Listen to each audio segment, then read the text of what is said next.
Man, what a lovely day today. Okay, let's get started. Can't we team get started? Cheeky, look at the lips. Thanks to Kick TV for making the sponsorship. Oh no, how does face go? Can't do it. It's like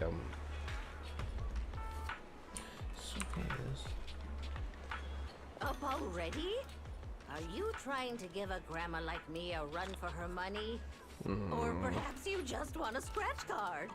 Leaving already? Keep me posted about any great eats or fun activities you happen to find.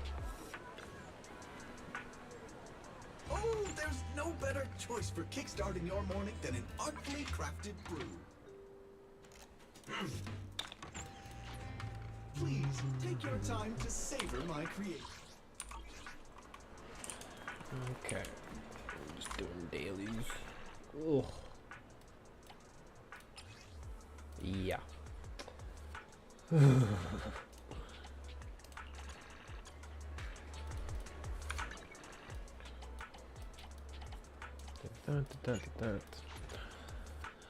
Ooh.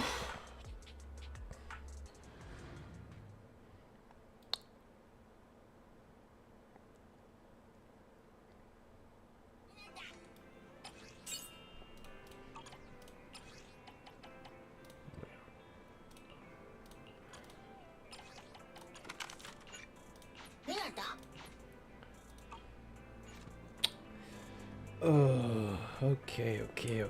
That's done. What's next? Got to do all my dailies.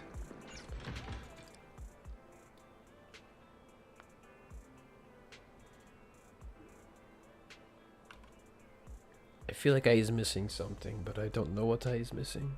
Whatever.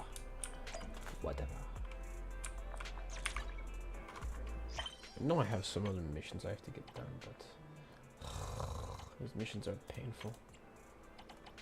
Well, it is what it is. Get 200 polychrome off that? Interesting.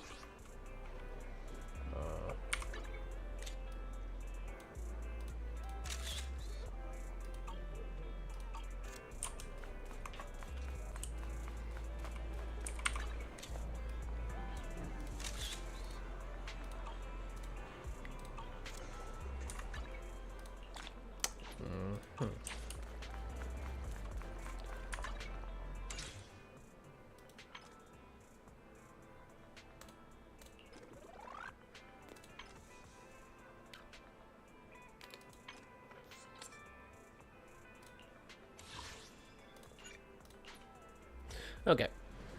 Sorry, I'm just looking at some stuff here. Before the real fun begins.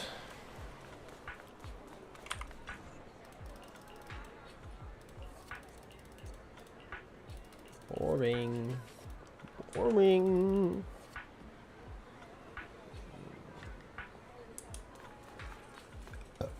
Hey, I hear some water or something, but...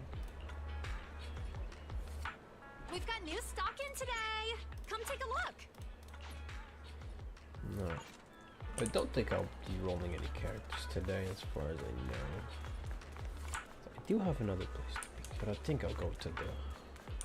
Yeah. That's a good idea. I'll go right here. Yeah, good idea. And then I'll probably make another mission. Let's do it. Let's see how much battery I have. How much battery do I have? I don't remember. Oh. I got more than enough.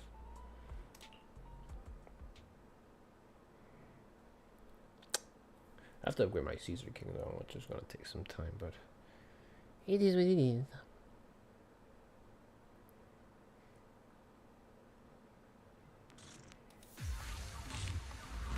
Alright,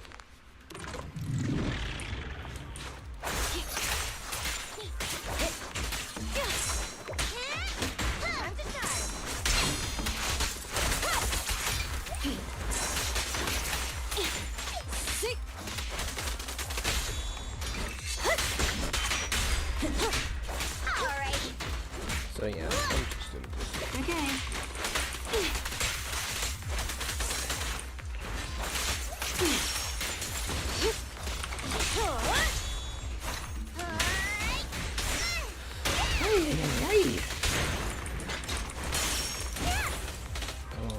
I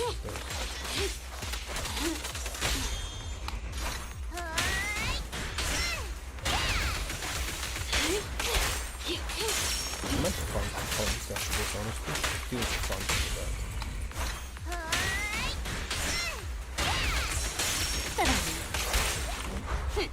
Thank you for your patience. And that's how we get it done. Lattes? Yeah.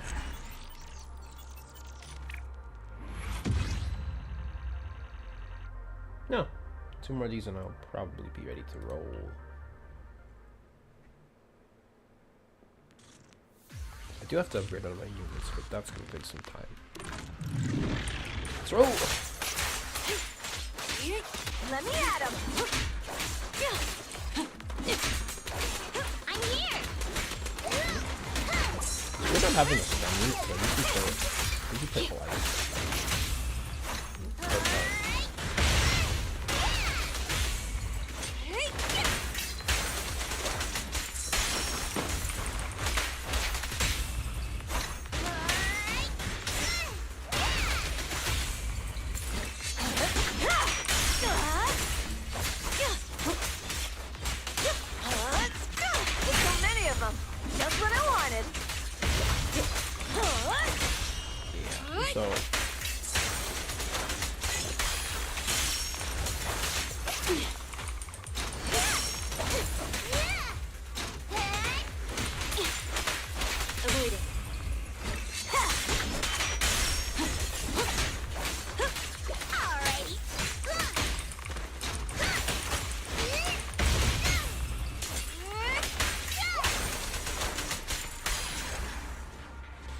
Yeah. I have to upgrade some other stuff too, so I'm gonna look at my upgrades before I finish this. Yeah.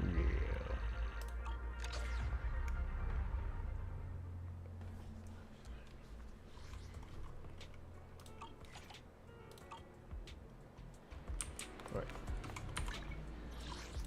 I'll help you win. Only the brave will win. That's me. Finally! How expensive to upgrade your characters in this game is? It's actually like insanity. How much it costs. If I stop it, there's going to be more. What if it's doppelganger? I mean, I could. Smart choice, actually. Actually, no, I want to upgrade. I want to level up.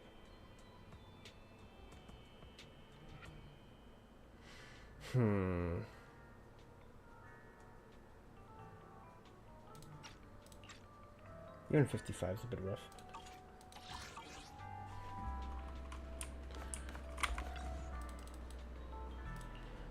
I'll probably wait a little bit. Do you wanna... Let me check something out. Because there is something. Look at.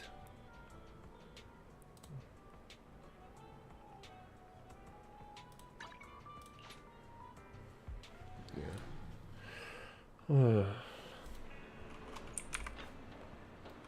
Good evening.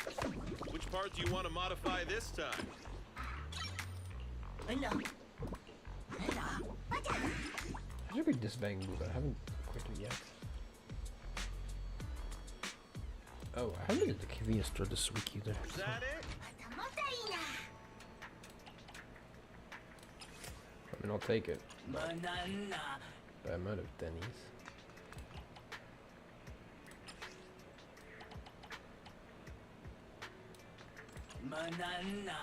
Oh.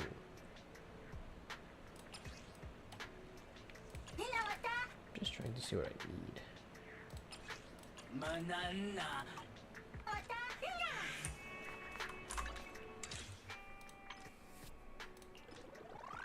Maybe before I go to Hollow Zero, let me just go to Bardic Needle.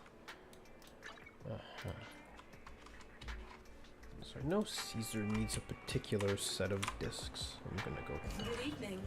Today's special is Oh. the electric margarita with bluesy undertones.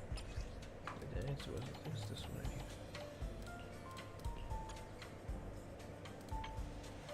Oh, I got none. I'll be waiting for your next visit.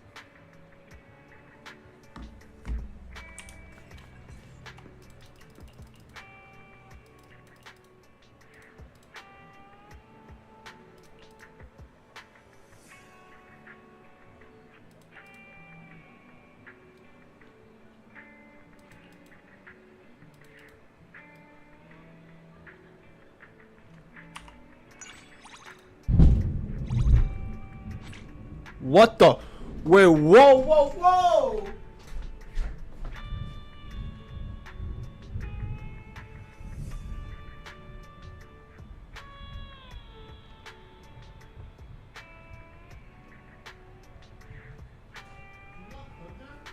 Whoa, whoa, whoa, hold on, I'll be right back. 1 second, dude.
Okay, that was like the loudest thunder I've heard in my lifetime. What the hell was that? Ay ay! It was loud too. Just like it was just like boom boom. Like I thought somebody fell. I'm about to have to go back to the VOD and see when that happened. What?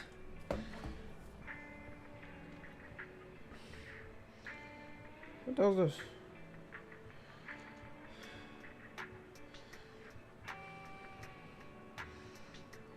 Whoa. Okay, hold on. Sorry, I also forgot to. I forgot to also promote my latest thing. Fiend.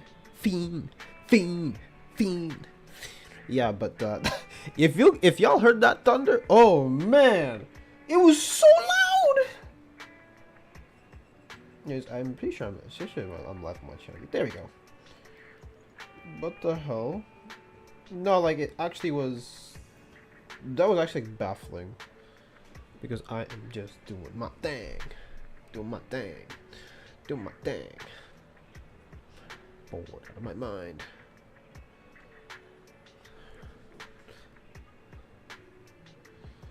Let's say I am. Join me.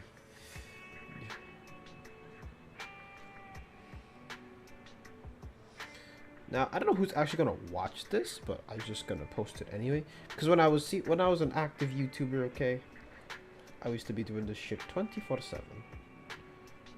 Where's the stupid link? So yeah, I'm doing my thing tonight.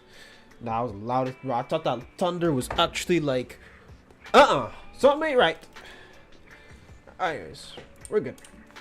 We're good to go. I think I got everything I need. I'll help you win. The lunch is at Only the brave will win. That's me. I have to check her equipment. I don't have a lot for her, but I believe, yeah, I had so much of like this stuff, but just all attack, which is like, it's okay. It's okay. We fighting? Take me. Yeah, let me just double check something though before we go to Hollow Zero, because this mission actually kills me. This mission actually like annihilates my mental. It's actually insane how much it annihilates it. But yeah, it's just long. And my fingers usually are the ones that what's the word I'm looking for? Yeah, cause like I break my fingers a lot, or it feels like I break my fingers. So that's what happens. Yeah. Join me. I am having fun tonight. Yeah. Oh wait, I went to go check bills. That's what I'm doing for now. Yeah, just give me a second. Just want to make sure that when I go and build her again, I'm going to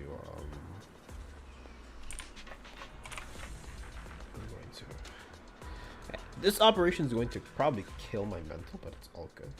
So instead of doing this team, I'll actually do... Hey, apparently this team's really good, but I haven't really tried it yet. So we're gonna give it a go in a little bit. I didn't get the unit on the spanner. But yeah. Just give me one brief sec.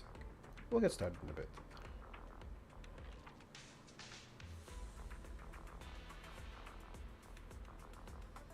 So I'll make sure like I have the right teams, because sometimes when you try to, I guess Caesar's really good actually. Interesting. Alright. Well, let's see what we got. This is probably gonna kill me in terms of dying. But I'm gonna try to beat this mission. This mission takes about at least a good 20 minutes to finish, because it's really long. It's like, you know what an endurance test is? Like, that's what this mission feels like at times. Yeah, just one long ass mission. And then, on top of that, I literally have to wake up early tomorrow. So that's gonna be fun. Alright, let's have some fun, guys. These are literally my best units I have on the field at the moment. Well, no, two of my best units are on the field. So, let's see what we got. Also, there's also like requirements you have to do with this mission too, so it's not like I can just it's not like I can just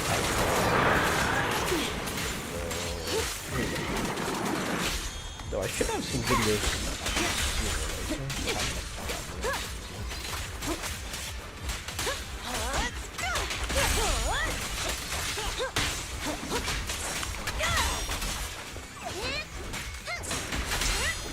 So that's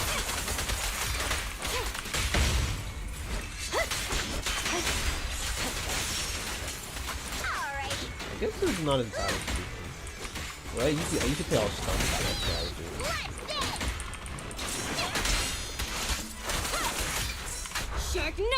That should be about 4 of them at once.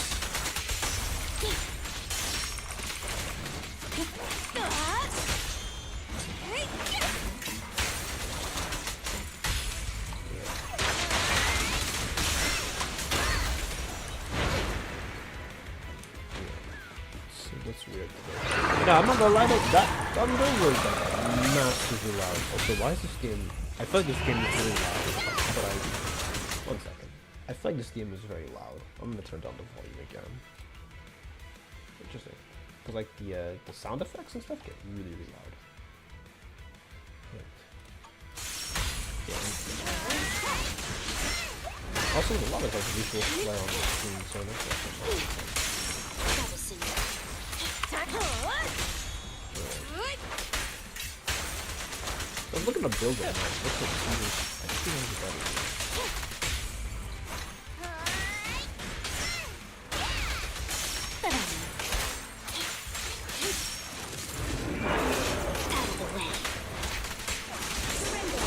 Nice one! I won't budge! Then one step!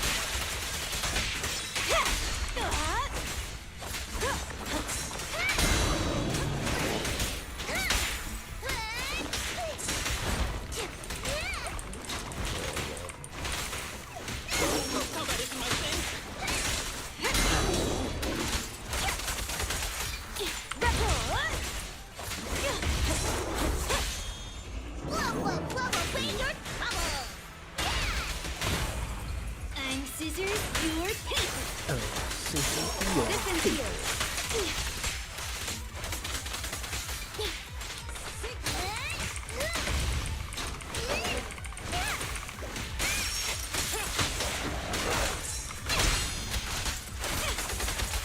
Time to shine.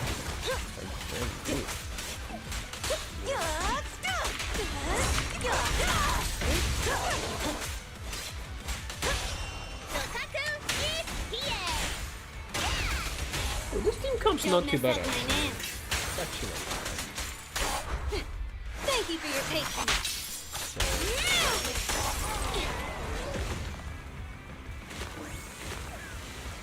Luckily, once you get the hang of a level, like I've done this level about plenty of times, this character's pretty decent to travel with. away.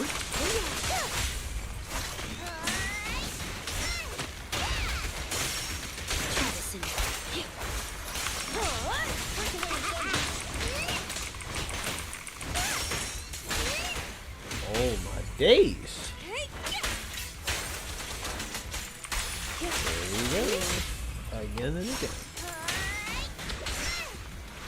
Good deal.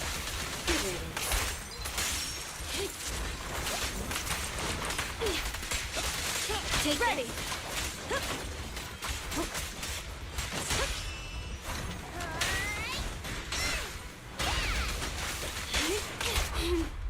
How annoying. I was trying to save this for later, but I'll tell you, kind of generate these stacks relatively quickly. So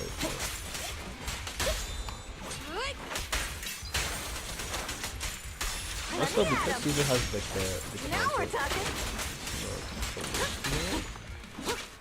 Yeah, she has the.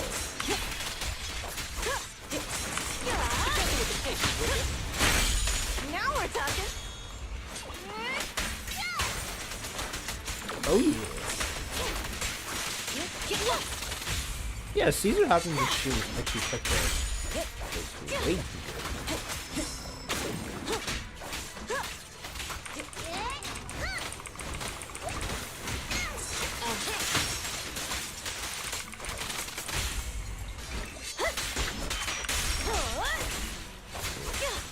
Interesting.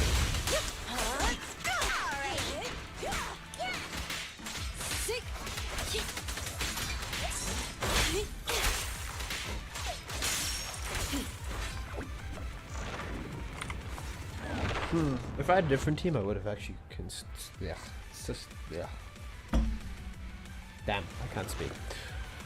Sustain some actual damage. See, this team is not a mistake. Whoop.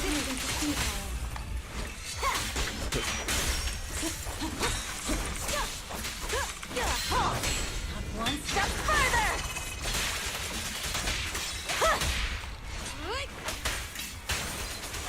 Okay, you know what? Maybe pro build to get whatever build you have. Or it's not as bad. Ready. Surrender. At your service.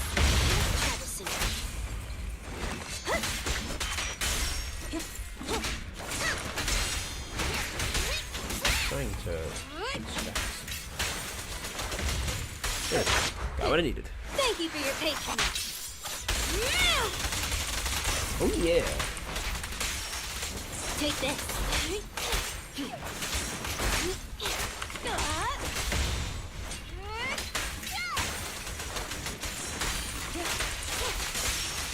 Get back. Let me at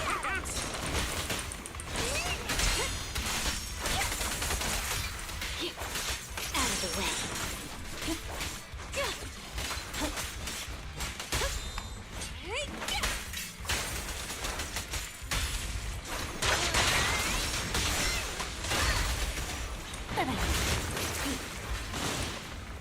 Gotta watch it. Watch it.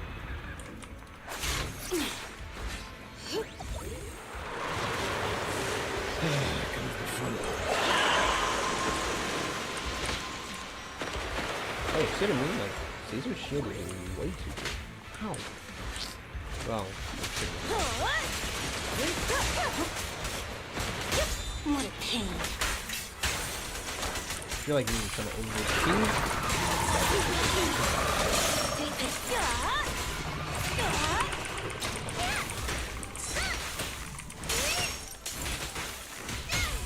Let's hurry it up. Let's finish the job. Whoa, whoa, blow away your trouble! Traversing.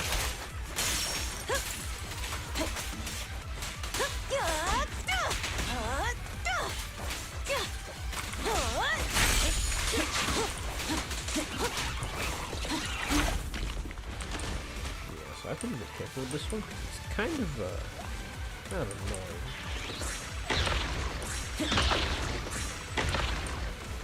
I'm not trying to get by the time, you know?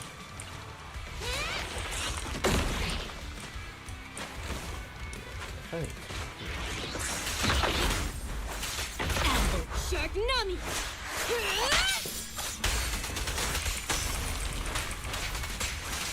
Get that! Pretty decent.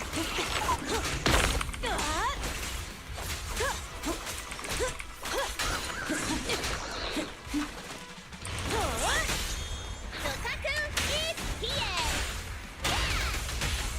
I'm scissors, you're paper! That was 1 in 100, yeah? Get lost! I kind of wish my main damage didn't get hit by the tank. Get back!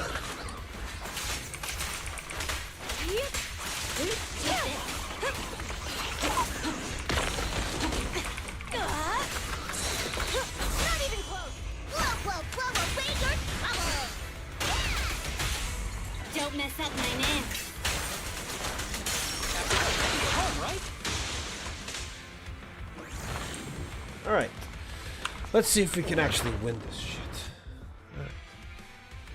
We can win. We can win, no problem. Trouble, move.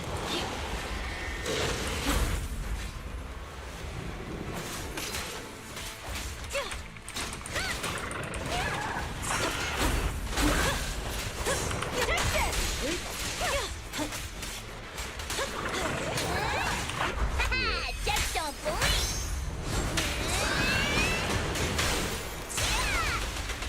Good riddance.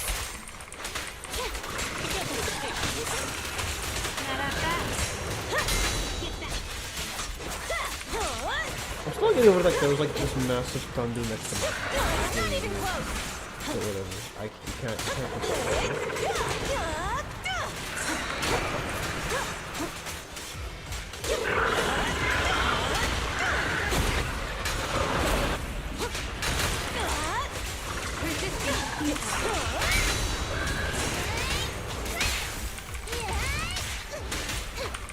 They have the Caesar makes this one way easier. What the hell?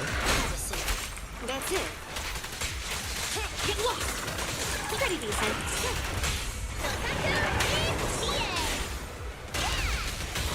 Usually I play a bit more. I'm pretty asleep right now. I'm happy to be of service. I'm happy to be your sick. The picture. How annoying. Get flushed. Let's roll. Watch it. Bro, now that I'm hearing fire trucks outside of my house, I feel like wait. Wait a minute. Wait a minute. 2 seconds.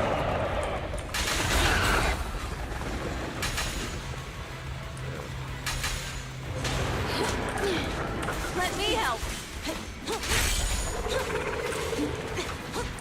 Dirty, go!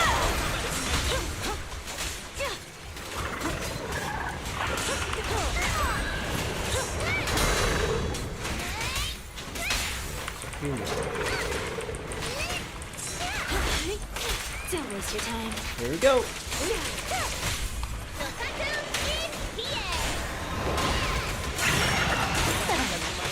Shark Nami! Usually I wait till they get to the war button because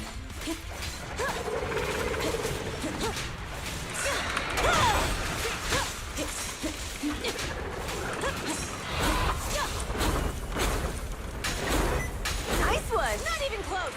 oh my god, my stupid sticky keys came up. I was dying so much. Oh shit. It's nothing!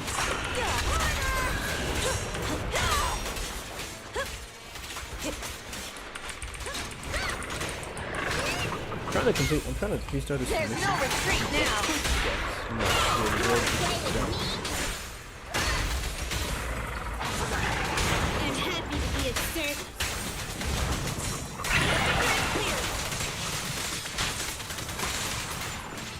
This is getting on my nerves.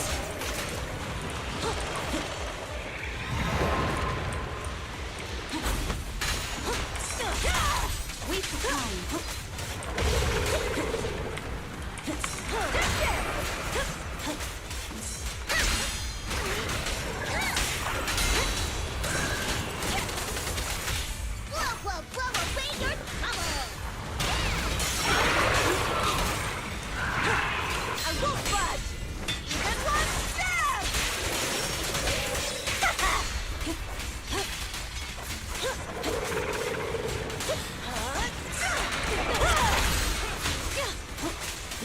one. Let's get the hang of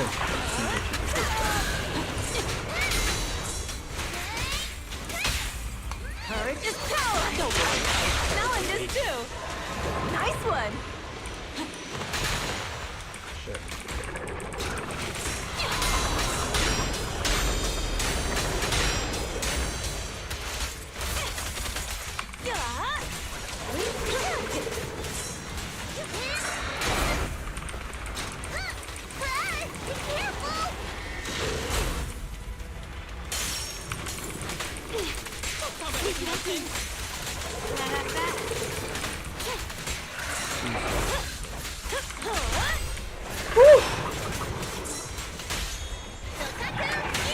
Mission is magic. That's good, but it's not the worst. Home is where the... I'm happy to be of service. Thank you for your patience. Alright.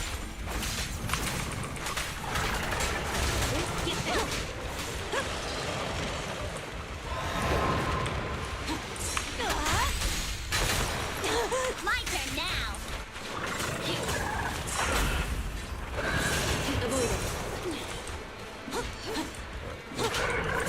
That's why I hate something about this game. We have so much stuff on screen at once. What am I hitting at? What a pain. Let's finish the job.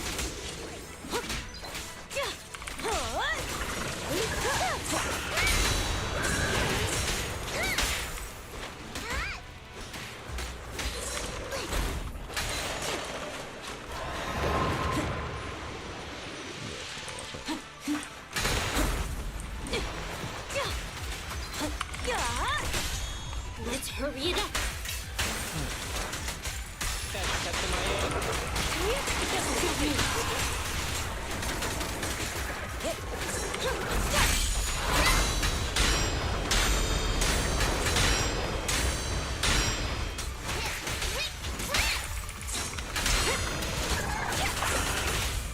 There's no retreat now.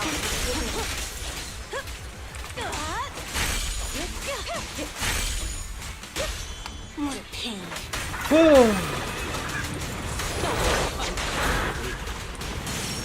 Pretty decent.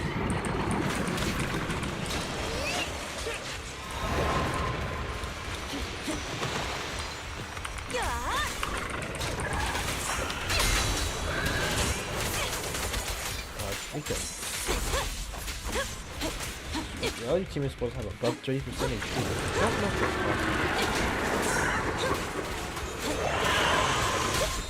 Let's hurry it up. What? What am I taking? What am I taking damage from? What? Well, I'm not going to do entire champion battle. Can I actually restart this particular battle?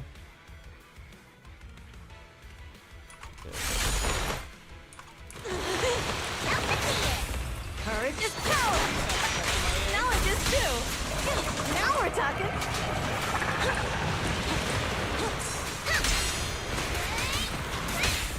There's no retreat now.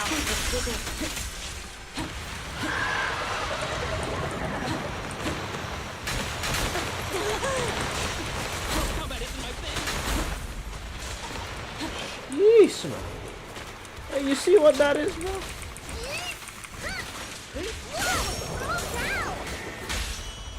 What a pain.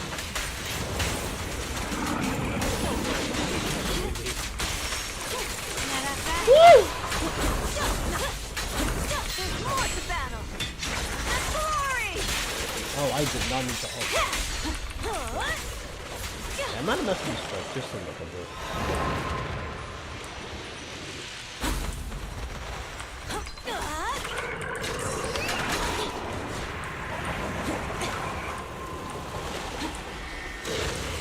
This is the part of like the commissions where they get so insane to the point where I don't even think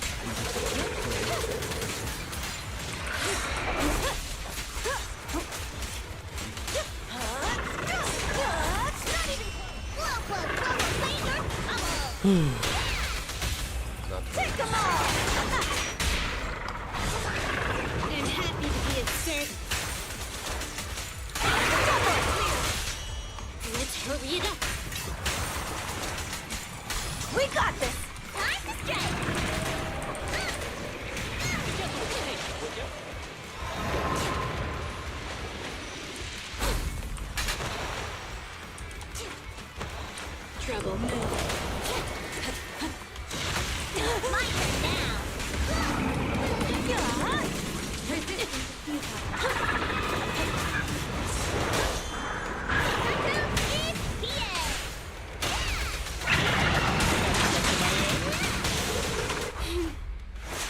mine.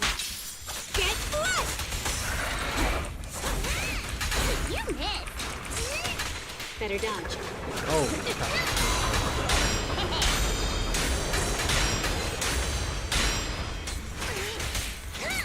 Yeah, I don't think I'm getting all these TV clips Help us here! right. Man. Where's the commission phone for the show?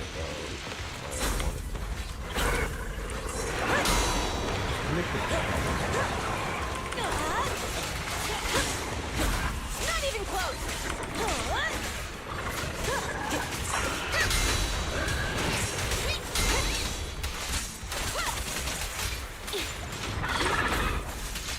Do you like that? Whoa, whoa, whoa, away your trouble! So Taku is here! Troublesome.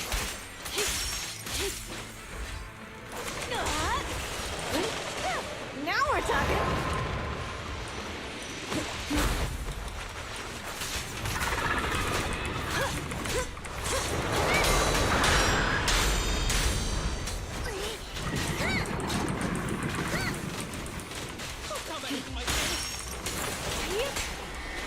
Shark Nami!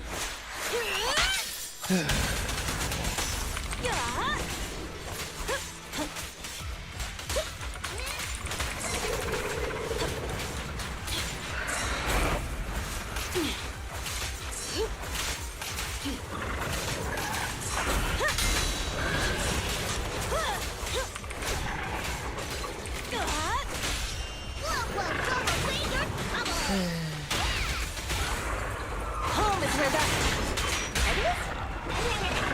It happened to be a servant. Yeah, I kind of feel it.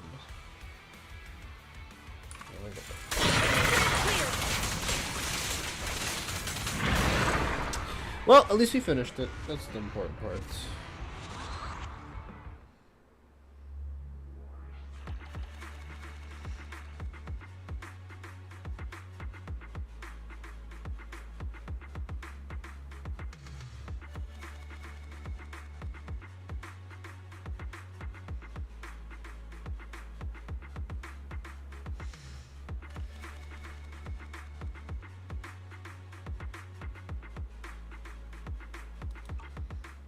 Well, at least they got that done.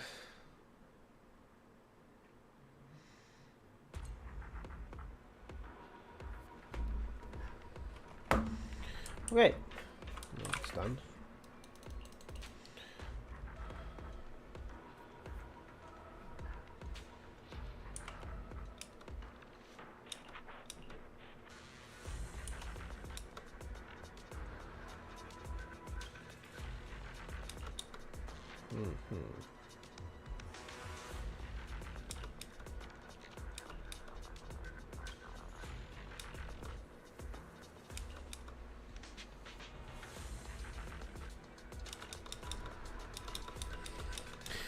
Well, this mission wasn't the worst, I guess.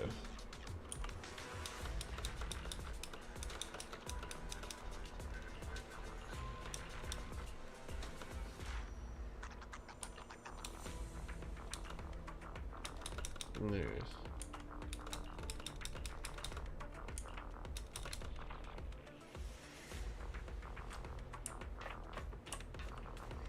Another assault? Holy!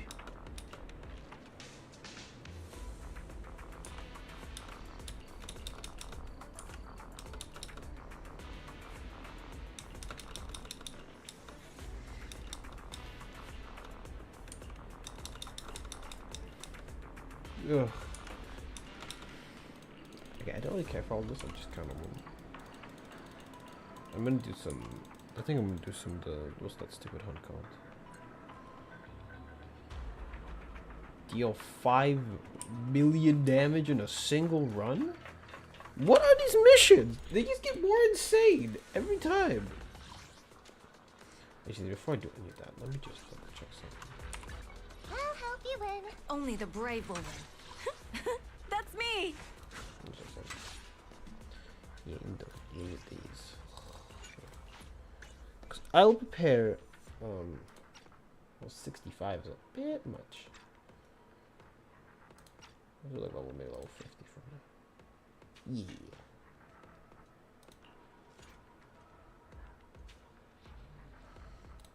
Did you call me?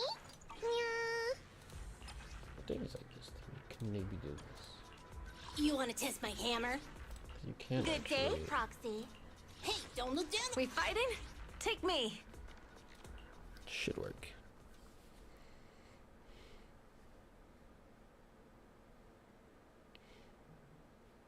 Yep. What a beautiful day. Am I right? Yeah.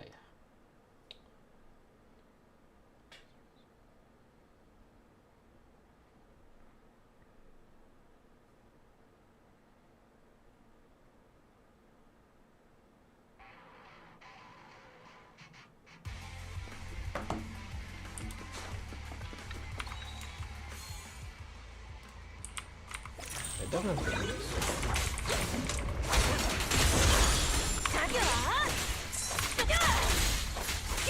Looks like I win.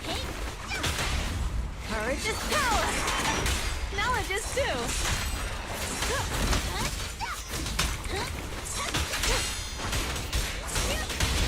Great hit. Maintain fire.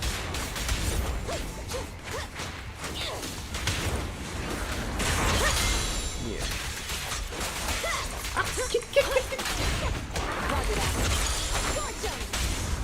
Solid hit. Target confirmed.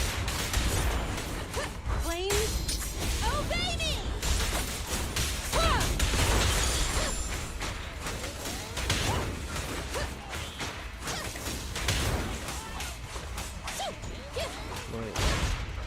Wait a minute. Just one strike.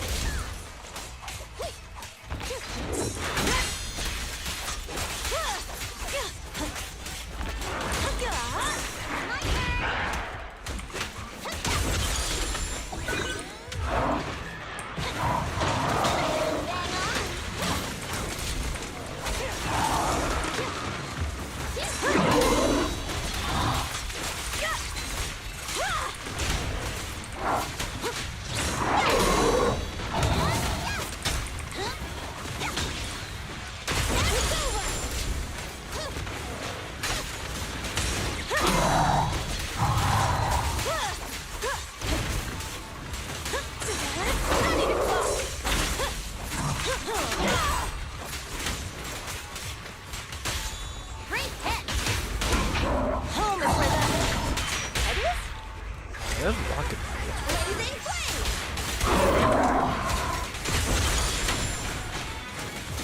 Prepare to burn! And that's how you get a combo with it. I know, right? This game doesn't require most of them. You can't kill, but you can still look good while doing it.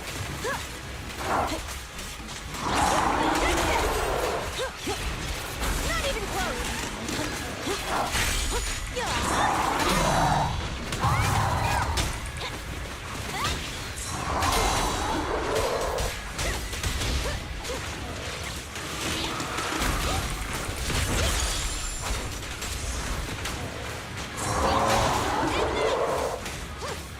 Looks like I win this time. Counter. A small solid hit. Pick them all. Blazing flame. Alright, good chance.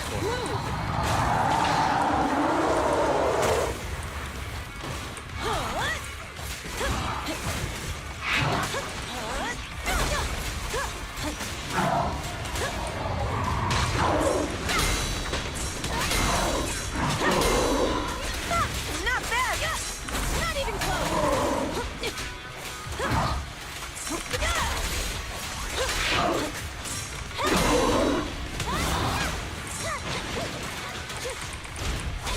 Let's roll. Come on. Proceeding as ordered. Home is where the...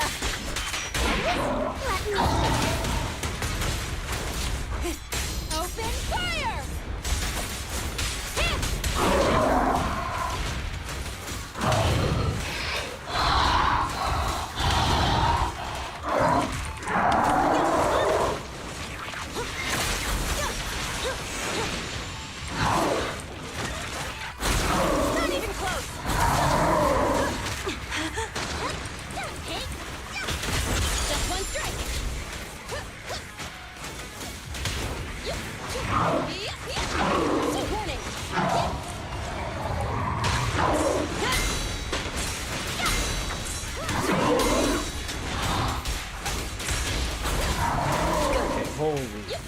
takes a lot of concentration.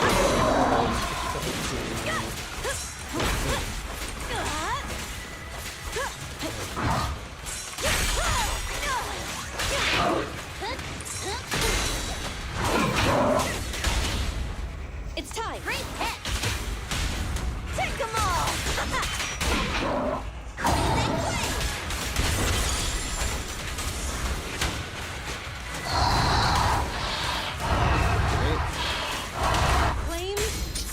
That's how you do damage.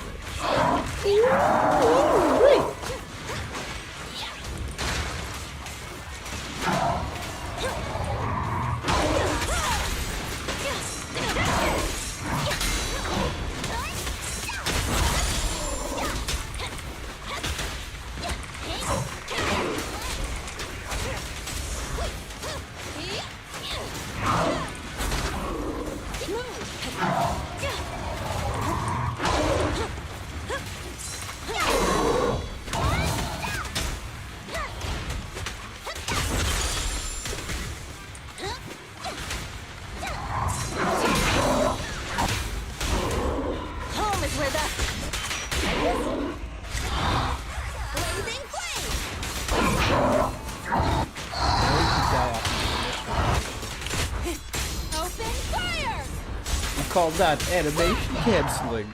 No, we don't call it. We don't call it that. We call it brain dead ass spoiler.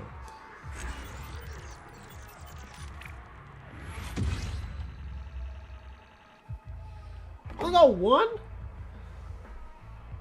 Yeah, beat that in 5. You see what I mean? Like to beat these in 5 minutes, it takes like. Takes a lot. It takes a lot, but we're doing it again. Yeah, it's fine. I kind of need... I'm just going to stockpile upgrades for Caesar. And then we'll get started. As White would say. From the screen. Oh, sorry. Okay. From the screen.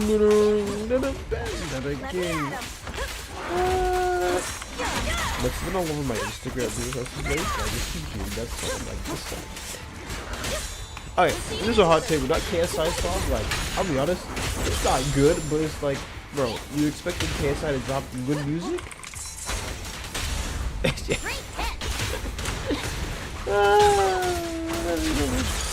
The sweet. I'm trying to say without laughing, but it's really hard. Bro said, from the screen to the ring to the pen to the king. Okay. Target confirmed. Flames. Well, actually, yeah.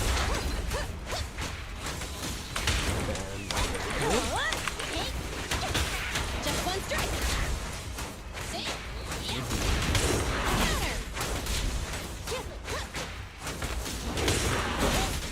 Time to shine.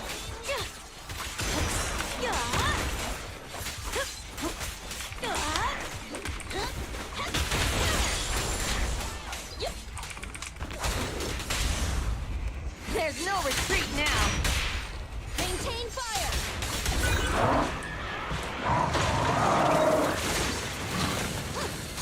Yep.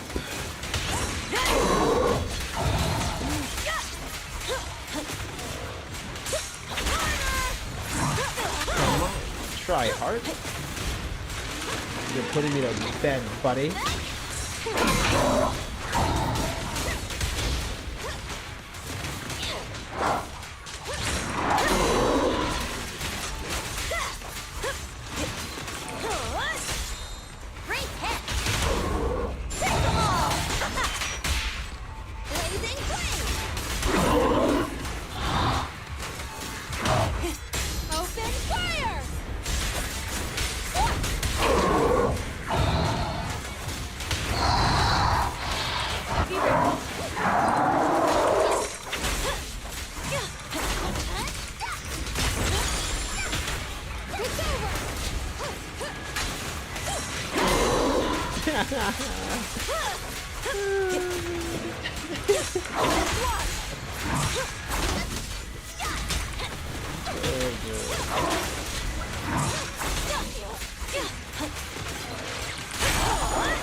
Yeah, how much would you beat this fight? 5 minutes?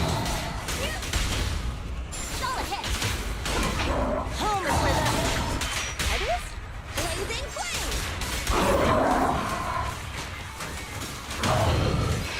I'm gonna say no to the next one.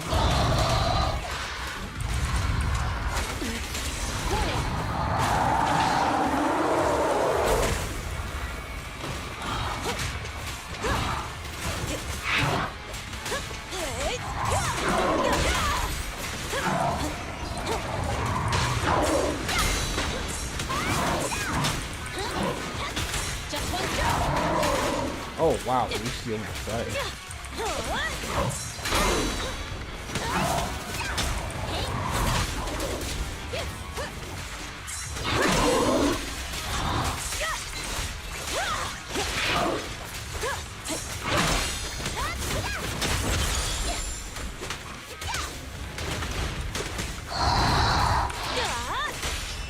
Great hit. Yeah, boy. Oh, my muscles are twitching. It's probably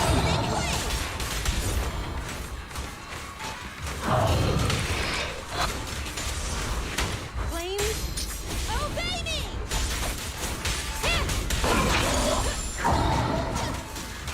Looks like I win this time. I think the least one about this.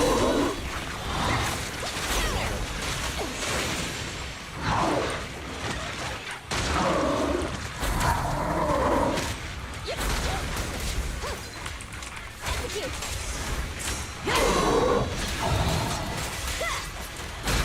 Not even close.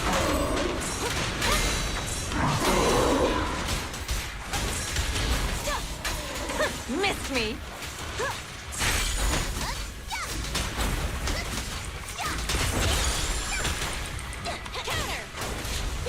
Counter. Not even target spotted. Home is where the head is. Let me shine. Prepare. Okay, yo, this weather outside is like actually scary. Yo. Like, when I tell y'all, it's like almost November and this weather is like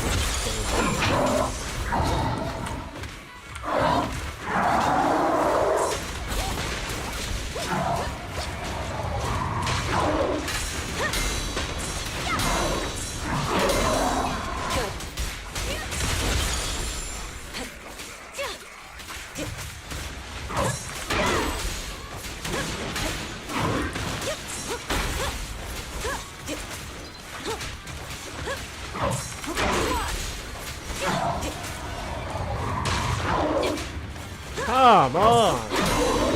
Please. Take the hits, man. Take the hit. Oh, Yeah. Solid hit. Take 'em all. Blazing flame.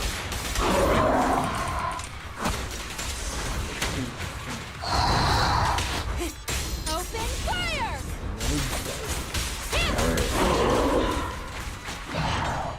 See that? See that? See that? See that? See that? See that?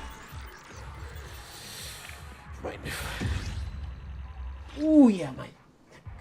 Not even just my neck, bro. Like my the whole body's just tweak. Just tweak. Tweaker. Tweaker boy. Tweaker man's. Tweaking something. Anyways. Somebody's tweaking. Oh yeah.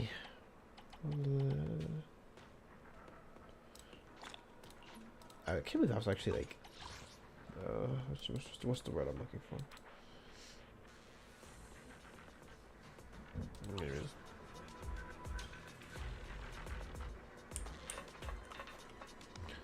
That was a long ass. What's up? There's more challenges.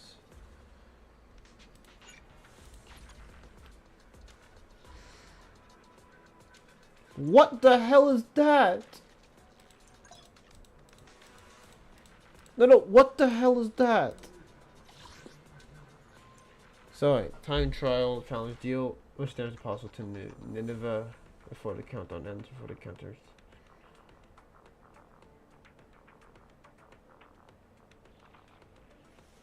This is actually an insane challenge. We're gonna give it a shot.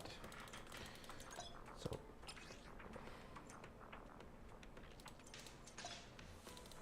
okay, we can actually win this, guys. I promise. Okay, let's give this one a shot. If not, then my electrical team is kind of lacking this. The insane mind of Lottie. I can't react to this video actually. I think I'll react to it after. Okay. I'm a little scared, I'm not gonna lie.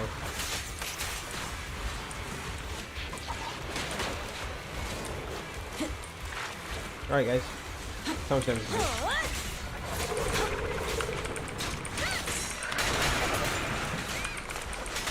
My best unit is 5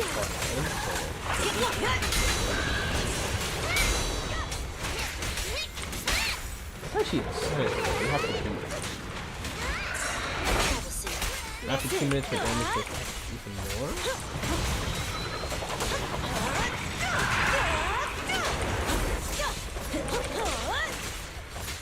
Video.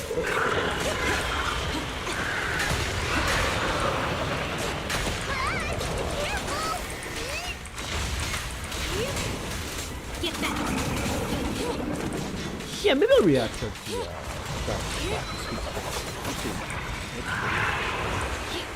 Ali Lottie is someone who is very much like smackaroons.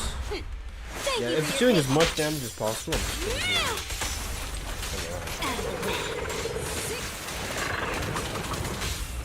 Afraid? Fear nothing.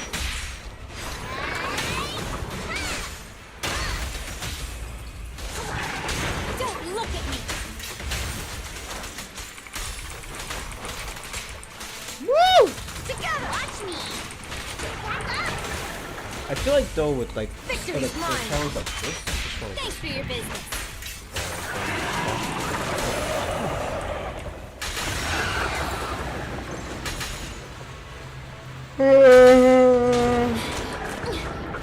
Watch and learn.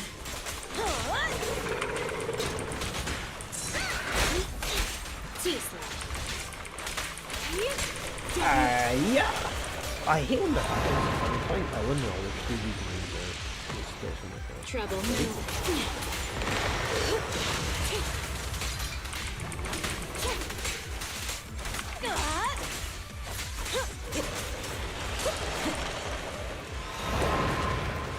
Come on. Come on, come on. My fingertips and my lips may burn from the sacred. Forrest Gump, you're running on my boy. Running on my mind, boy. I'm the forest. Victory is in sight. I know you wouldn't hurt a beetle. You're so buff and so strong. Shark Nami. There's no way I can do it.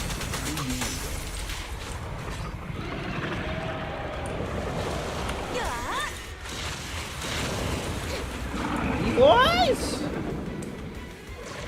Out of the way. The goal is like you want to get quick and quick.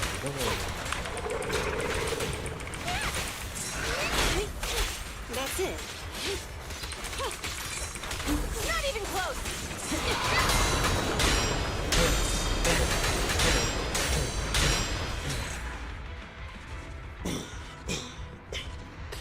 Block. Yeah, so I don't know how much damage I actually can do. Damn! I do no damage.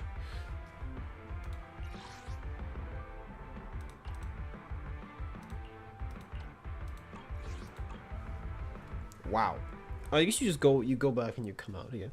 But I feel like I ought to react to this video because it's actually kind of bugging me, but I really should react to it honestly. Oh la la.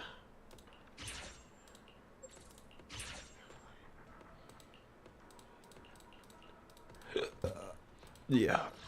Sorry. royalty commissions.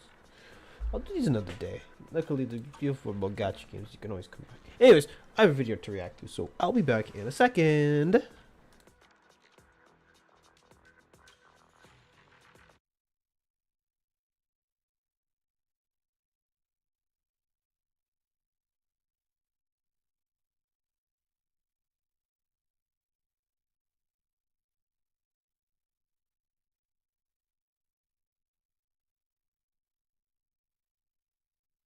From threatening to leak a supposed SEX. Okay, so I've actually not seen this video beforehand, so I don't know what exactly to expect from it, but I've been watching this creator for like a hot minute, and I covered this person like a bit ago, like some time ago, so it's just a little bit, it's a little uncanny that someone else did it, because I mind you, this woman is I don't even want to know what the word is, just garbage really, and I know it sounds a bit harsh, but 15 minutes, you'll understand why in a minute. So I'm going to try my best to just react to this, because I think she's somebody who rightfully should I don't even know, is there a what's a TOS way I could say it, exit the planet? Yeah, she should really exit the planet. If I was low tier guy, I'd say something worse, but anyways, let's do it. So alright, I don't really react to stuff on stream very often, like it's not a regular occurrence. So this is like a once in a lifetime opportunity that you guys get to see me react to something that's not really I don't know what's the word I'm looking for. Anyways, I ain't got it. Anyways, let's get started. So here we go. From threatening to leak a supposed SEX tape, to fueling conspiracy theories about Juice WRLD's death, to selling his clothes on OnlyFans, Ali Lade didn't just cross a line. She took the line, erased it, and drew her own. Juice WRLD gave her everything. He gave her a lifestyle she'd never likely be able to live on her own. And how did she repay him? By turning his legacy into a cash cow. It's beyond disrespectful, and it's exploitative. Ali Lade's behavior impacted more than just the memory of Juice WRLD. It casted a shadow over the positive legacy he was trying to build, and deeply affected those who loved and supported him. It affected his fans, his family, and everyone who looked up to him. In this video, I want to go over the insane behavior Ali exuded after Juice WRLD's passing. The kind of actions that left fans questioning her true motives and wondering how someone so close to him could have showed such little respect. For anyone who's not... Anyways, before we really get started, like, I mean, I know he gave... That's basically the rundown of what she's done, but holy... When I tell y'all... I have to go back and remember some of this stuff, because it's been a while since I looked at it, because she is... Whoo! I mean, this is how I, like, imagine it, right?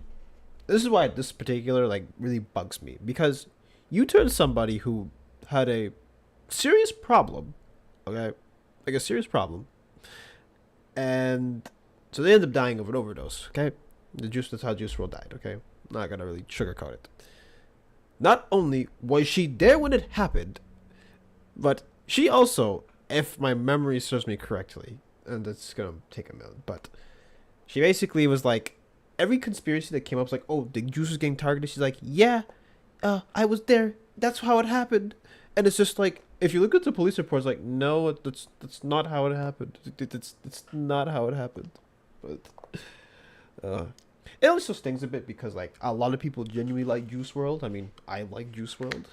I still listen to his music to this day, and he has so much music that hasn't been released. But regardless, that happens to a lot of people. Like, you have stuff that you don't release, but usually when an artist passes on, that's usually what happens. People will, or their projects will get released. Because some people don't want to put stuff out. It's like, they don't like it or whatever. But it's what it is. Anyways, I'm talking a lot. Jesus Christ. Not familiar with the name, Ali Lade is a 30-year-old woman who gained fame primarily through a relationship with the late rapper Juice WRLD. Unlike others who might honor a loved one's memory quietly, Ali has taken a very public and frankly troubling approach. She's become known not for her own accomplishments, but for her consistent and often exploitative use of Juice WRLD's legacy, sadly to keep herself relevant. Since his tragic passing, Ali's behavior has raised countless eyebrows, leaving fans to wonder about her intentions. Rather than moving on respectfully, she capitalized on his name in ways that have ranged from controversial to outright offensive, causing immense frustration among Juice fans and deep emotional pain for his family and friends. Whether it's creating scandalous narratives, selling his personal items, or promoting wild conspiracy theories, Allie's actions have made it clear that her attachment to Juice's legacy is anything but respectful. Each move. Oh wait. Okay, I'm not trying to pause too much, but I just remember. Okay, I remember like the reason why she was so bad. At least one thing that really got her on the map for me was when she was like not only selling his clothes, but she was selling like the tape to get like more OnlyFans subscriptions. You can't make this up. You honestly can't make it up. But I've noticed though, at least whenever I'm on like this is why I have to be. That's why I need to get off Twitter as much as I usually am on it. But what I always notice is that like even under comments of like just regular tweets, okay, what I will see sometimes is you'll have, I don't know, a tweet about a meme, and then you'll have like some like OF model under be like, my memes are better, and then it's like linking to her page, and I'm just like, oh my days.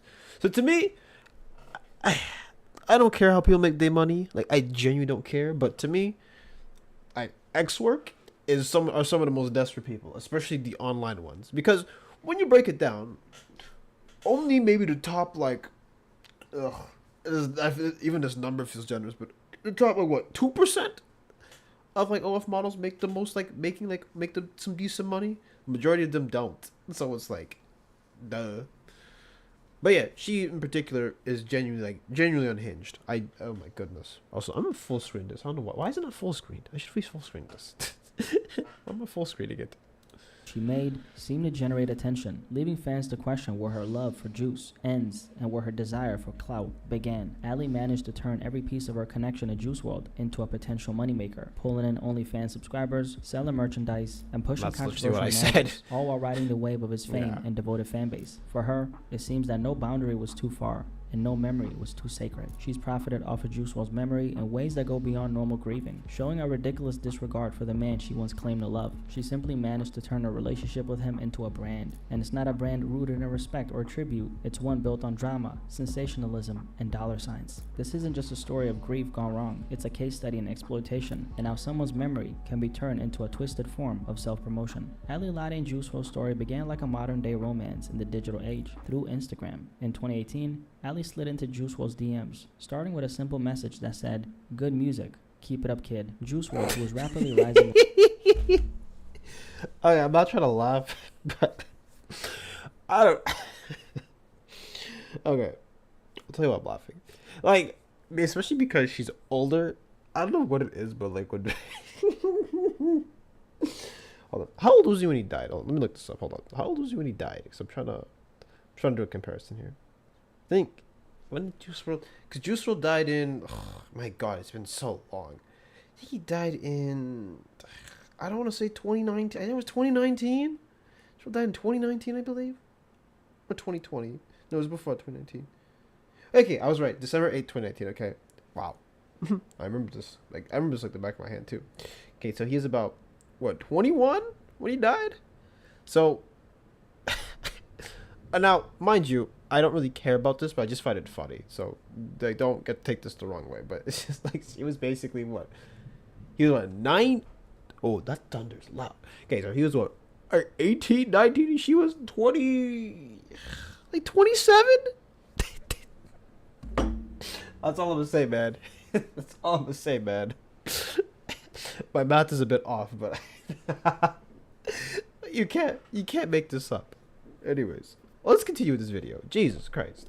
The fame at that point took notice, and her message sparked an ongoing conversation that eventually led to their first meeting. A few months after that first message, while Juice was on tour, they decided to meet in person in Rhode Island. According to Allie, they spent the next 4 days together, and it was during this time that their connection deepened. For Juice, who was just beginning to experience the pressures of fame, Allie seemed like a supportive figure, someone who could provide companionship and an escape from the intensity of his career. As their relationship progressed, Juice WRLD and Allie became almost inseparable, and with that closeness came an increasingly complex and, at times, toxic dynamic.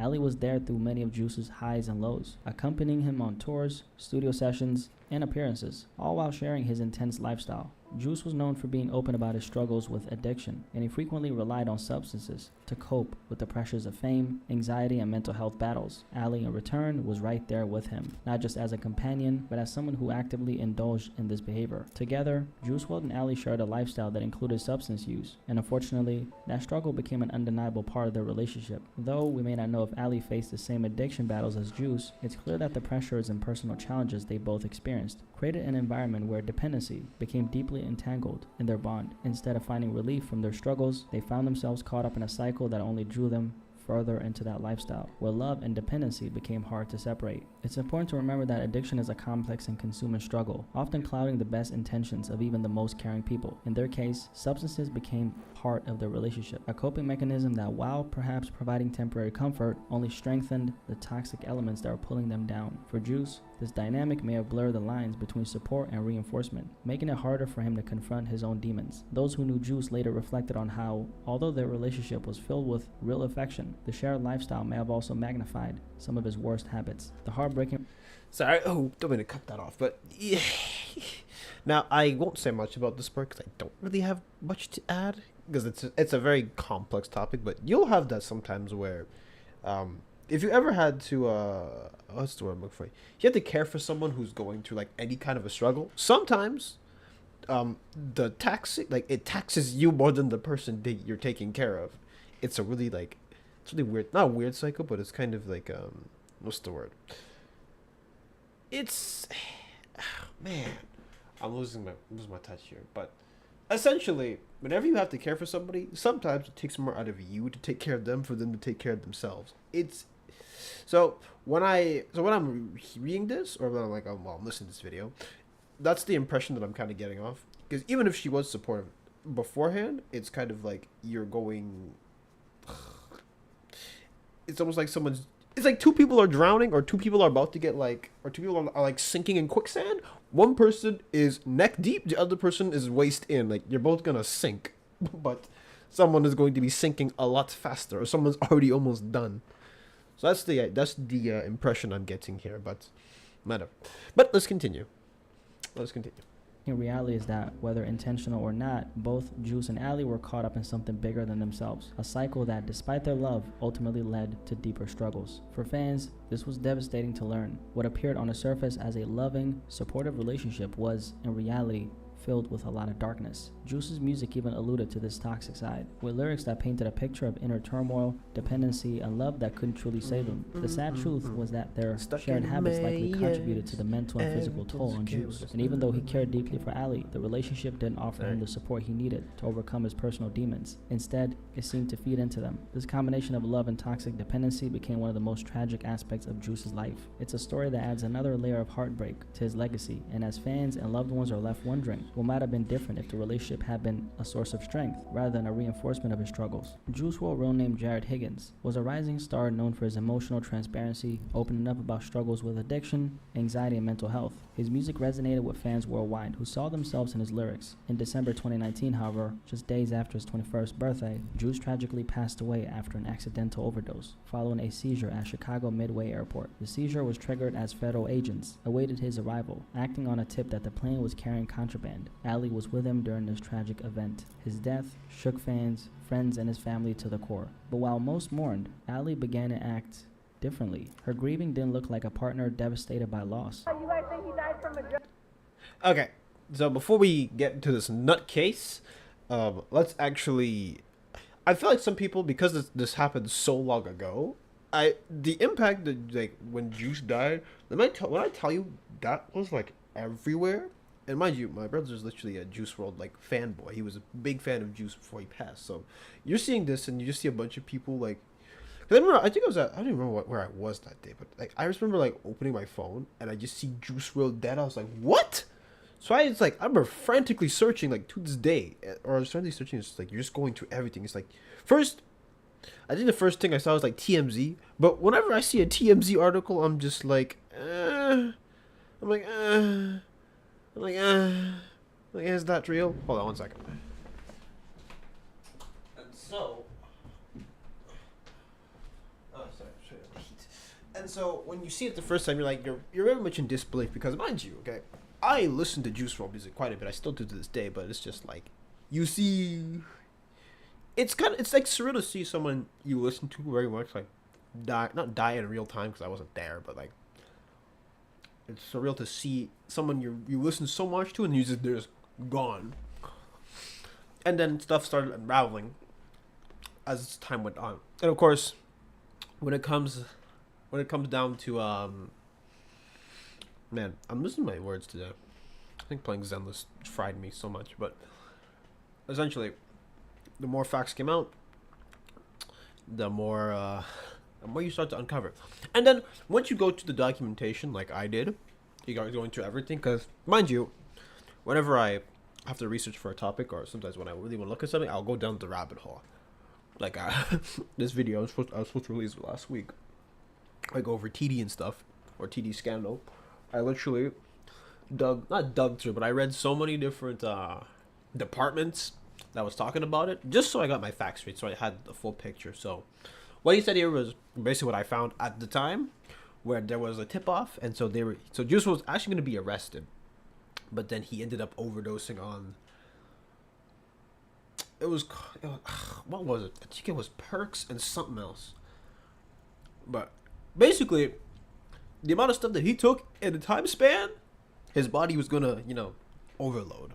So, anyways, I'm just going off my memory. This is not. I might get some stuff wrong here and there, but that's how I remember this whole incident. So it's something, man. It's something, man. Anyways, let's continue. I feel like a streamer when I'm pausing so much and talking. Yeah, let's go. You're wrong! It looked like a reality show, one where she was both the protagonist and antagonist, doing whatever it took to stay relevant. Almost 3 years after Juice's death, in November 2022, rumors began circulating that Allie had moved on with a new boyfriend. Now, people generally weren't upset that she was dating someone new. That's natural, and everyone has the right to move on. But here's the thing. It wasn't the dating that sparked outrage. It was the disrespect. Allie's new boyfriend, allegedly only 18 at the time, posted a video on Instagram wearing a watch that Juice WRLD had gifted Allie. Not only that, he was also playing Juice's track Burn in the background, seemingly mocking the late rapper. Fans were outraged, and rightly so. That watch wasn't just a piece of jewelry. It was a symbol of their relationship, of the man Juice was. To see it on a random guy's wrist while he flexed it to Juice WRLD's own music felt like a violation, a spit in the face of Juice's legacy. Juice WRLD's fanbase didn't stay silent. They flooded social media, expressing their anger and disbelief. Allie's response? Well, silence. She didn't issue an apology, didn't address the fans, nothing. Her indifference spoke volumes. Okay. Whew. Whew, whew. Oh, man. See, I'm literally, like, as I'm listening to this, I'm literally going through my entire memory of, like, this stuff. I remember this story breaking out, too, but I didn't get too much into it. I remember I saw that, and I said, yo, how are you gonna... Okay. Maybe it's my own conspiracy theory, but, like, yeah, it feels like Allie's going around here, like, she's pulling a, what's her face? It's like she's pulling a Brittany Renner. Now, I don't know if this guy has money, but it's just interesting how it seems like she goes after younger people to get some kind of like money or something, or some kind of recognition every single time.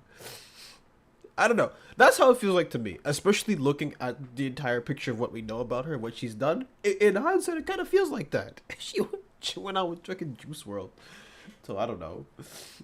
Get some form of clout. And she still used his name after he died. That's the crazy part. So to me, it sounds like she was hunting for something like that. But I don't have any evidence, so I can't really speculate like that. But honestly, I would look through her Instagram. Like, I don't want to look at Instagram, bro, because that Instagram sounds like it's a freaking, what's it call it? It sounds like a rabbit hole. I don't want to even look on that. I feel like I'm Ali Lottie. Yeah, is she? What? No, stupido. Oh, wait, so 1 second. Get off. Shit. Ali Lottie. Does she still have followers? No, that's not. What's her official Instagram? Does she have one? Ah, that's annoying. Yes, only reason I'm not looking up on a computer because I am not trying to catch some kind of a guideline strike or an age restriction. I don't know what she be posting on her stuff. Let me see if I can find it. Hold on, and I'll let you guys know what I find, and I'll just describe it. Ali, Lottie, she has to have an Instagram. There's no way. Found it. I knew it. I ain't stupid, or not that stupid. Anyways, let me just look through this real quick. The fact that she gets this many likes, like look at this picture I'm looking at right now. She's in a bathtub, like almost naked. Like, no, do you, girl? But come on. Anyways, I just want to find like her older pictures. How old this one is? 2020. Okay. 2020.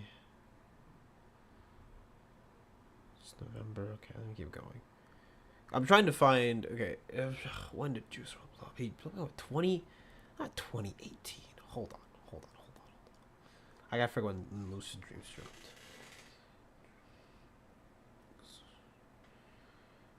So this dropped in 2018. I'm not tweaking.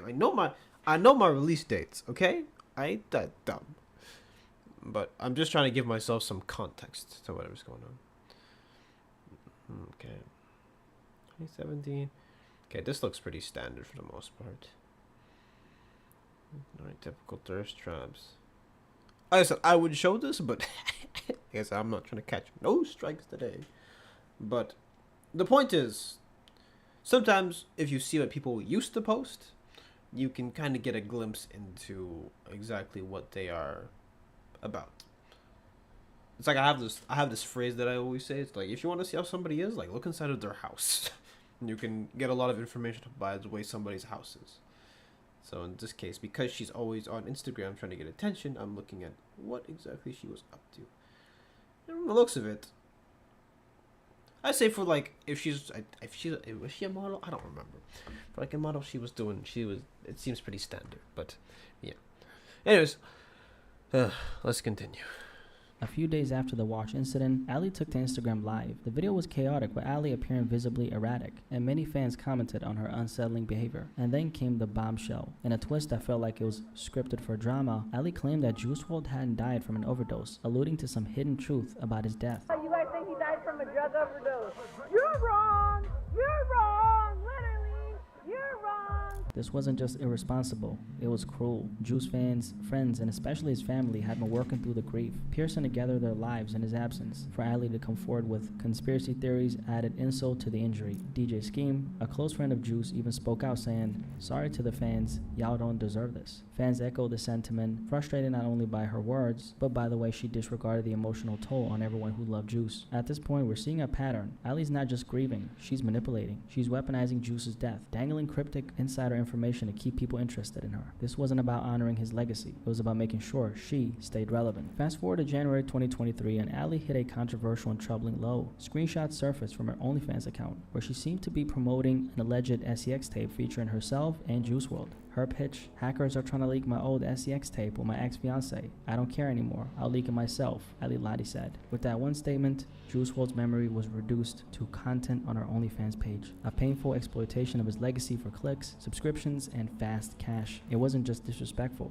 It was an outright betrayal of trust and intimacy that was never meant to be monetized. Around the same time, Ali's life took another chaotic turn. She was arrested in Arkansas on charges of possession of methamphetamine, cocaine, heroin, and drug paraphernalia, a shocking and serious development that further clouded her association with Juice WRLD's memory. This arrest added yet another layer to her public image, highlighting a potentially deeper level of struggle and desperation. For many fans and those who knew Juice, the news only solidified concerns about the path she was on, showing how far she'd strayed from the person who once stood by his side. As for the response to the OnlyFans content, fans were horrified. Rapper Denzel Curry and other figures within the hip-hop community spoke out, their disappointment and anger echoing the sentiments of Juice's devoted followers. Curry's tweet, "Let Juice WRLD rest, man," captured the anger and disbelief felt by those who had admired Juice, not only for his music, but for his openness and vulnerability. For Ali to capitalize on their private moments and then claim she was being threatened was, to many, a shameless exploitation, an excuse that failed to mask her true motives. The backlash was swift and intense. Fans flooded social media with expressions of heartbreak, betrayal, and disgust. To them, this wasn't just a tasteless move, it was a violation of trust. Juice WRLD had opened his life to his fans, and they, in turn, had embraced his music and his struggles as their own. To see someone so close to him, degrade his memory in this way felt like a profound insult to everything Juice stood for. The timing of these actions, so close to her arrest, made Allie's motivation seem even more transparent. It was as though okay, so something that I don't think he mentioned it, but I'll mind you anyway, is the fact that if you just read the autopsy report, you would literally know that, like, it doesn't matter what conspiracy you had at the time. I don't know what she was on when she had this conspiracy, but the fact of the matter is that he did die of an overdose. There's no ifs, ands, or buts about it. Right? The autopsy said it. Unless the autopsy report straight up lied, which you better have some evidence, because if you don't have it, then what the fuck? Actually insane. It literally said the autopsy report said he died because he had this in his system, and she was there. So, ugh, my goodness. Even, ugh. I don't think you understand like how much this actually like the whole selling it because. Okay, so this is what really like pisses me off about this. Okay. So say she actually was, a human being, and I'm saying this because this is not a human being. This is some bottom tier trash. But so this person's human, right? So if hackers are trying to get your tape, right? Which the first question is how did they get it? But okay, say they get their hands on it. So you have three options, okay? Option one, you don't give them the tape and they have to figure it out themselves. They leak it, whatever. They look like pieces of shit. All right. There's no ifs, ands, or buts about it. They look terrible. You try to take it down. What is what it is. Option two. Do you, I don't know, try to sue them or something? And so that they don't end up leaking this tape, which is very intimate. All right. Or option three. Do you fold and give it to the hackers and say you're gonna sell it on your OF anyways? What? Oh. Goodness. And mind you, this person was a nobody. I would say before Juice WRLD. I mean, I guess when she dated Juice WRLD, nobody knew who the hell she was. And after, the only reason people know her is because she dated Juice WRLD, and she knew that. So of course she was going to use it. But to me, the idea of selling your sex tape of your, oh god, I actually feel kind of sick just saying those words. Ugh. Actually disgusting.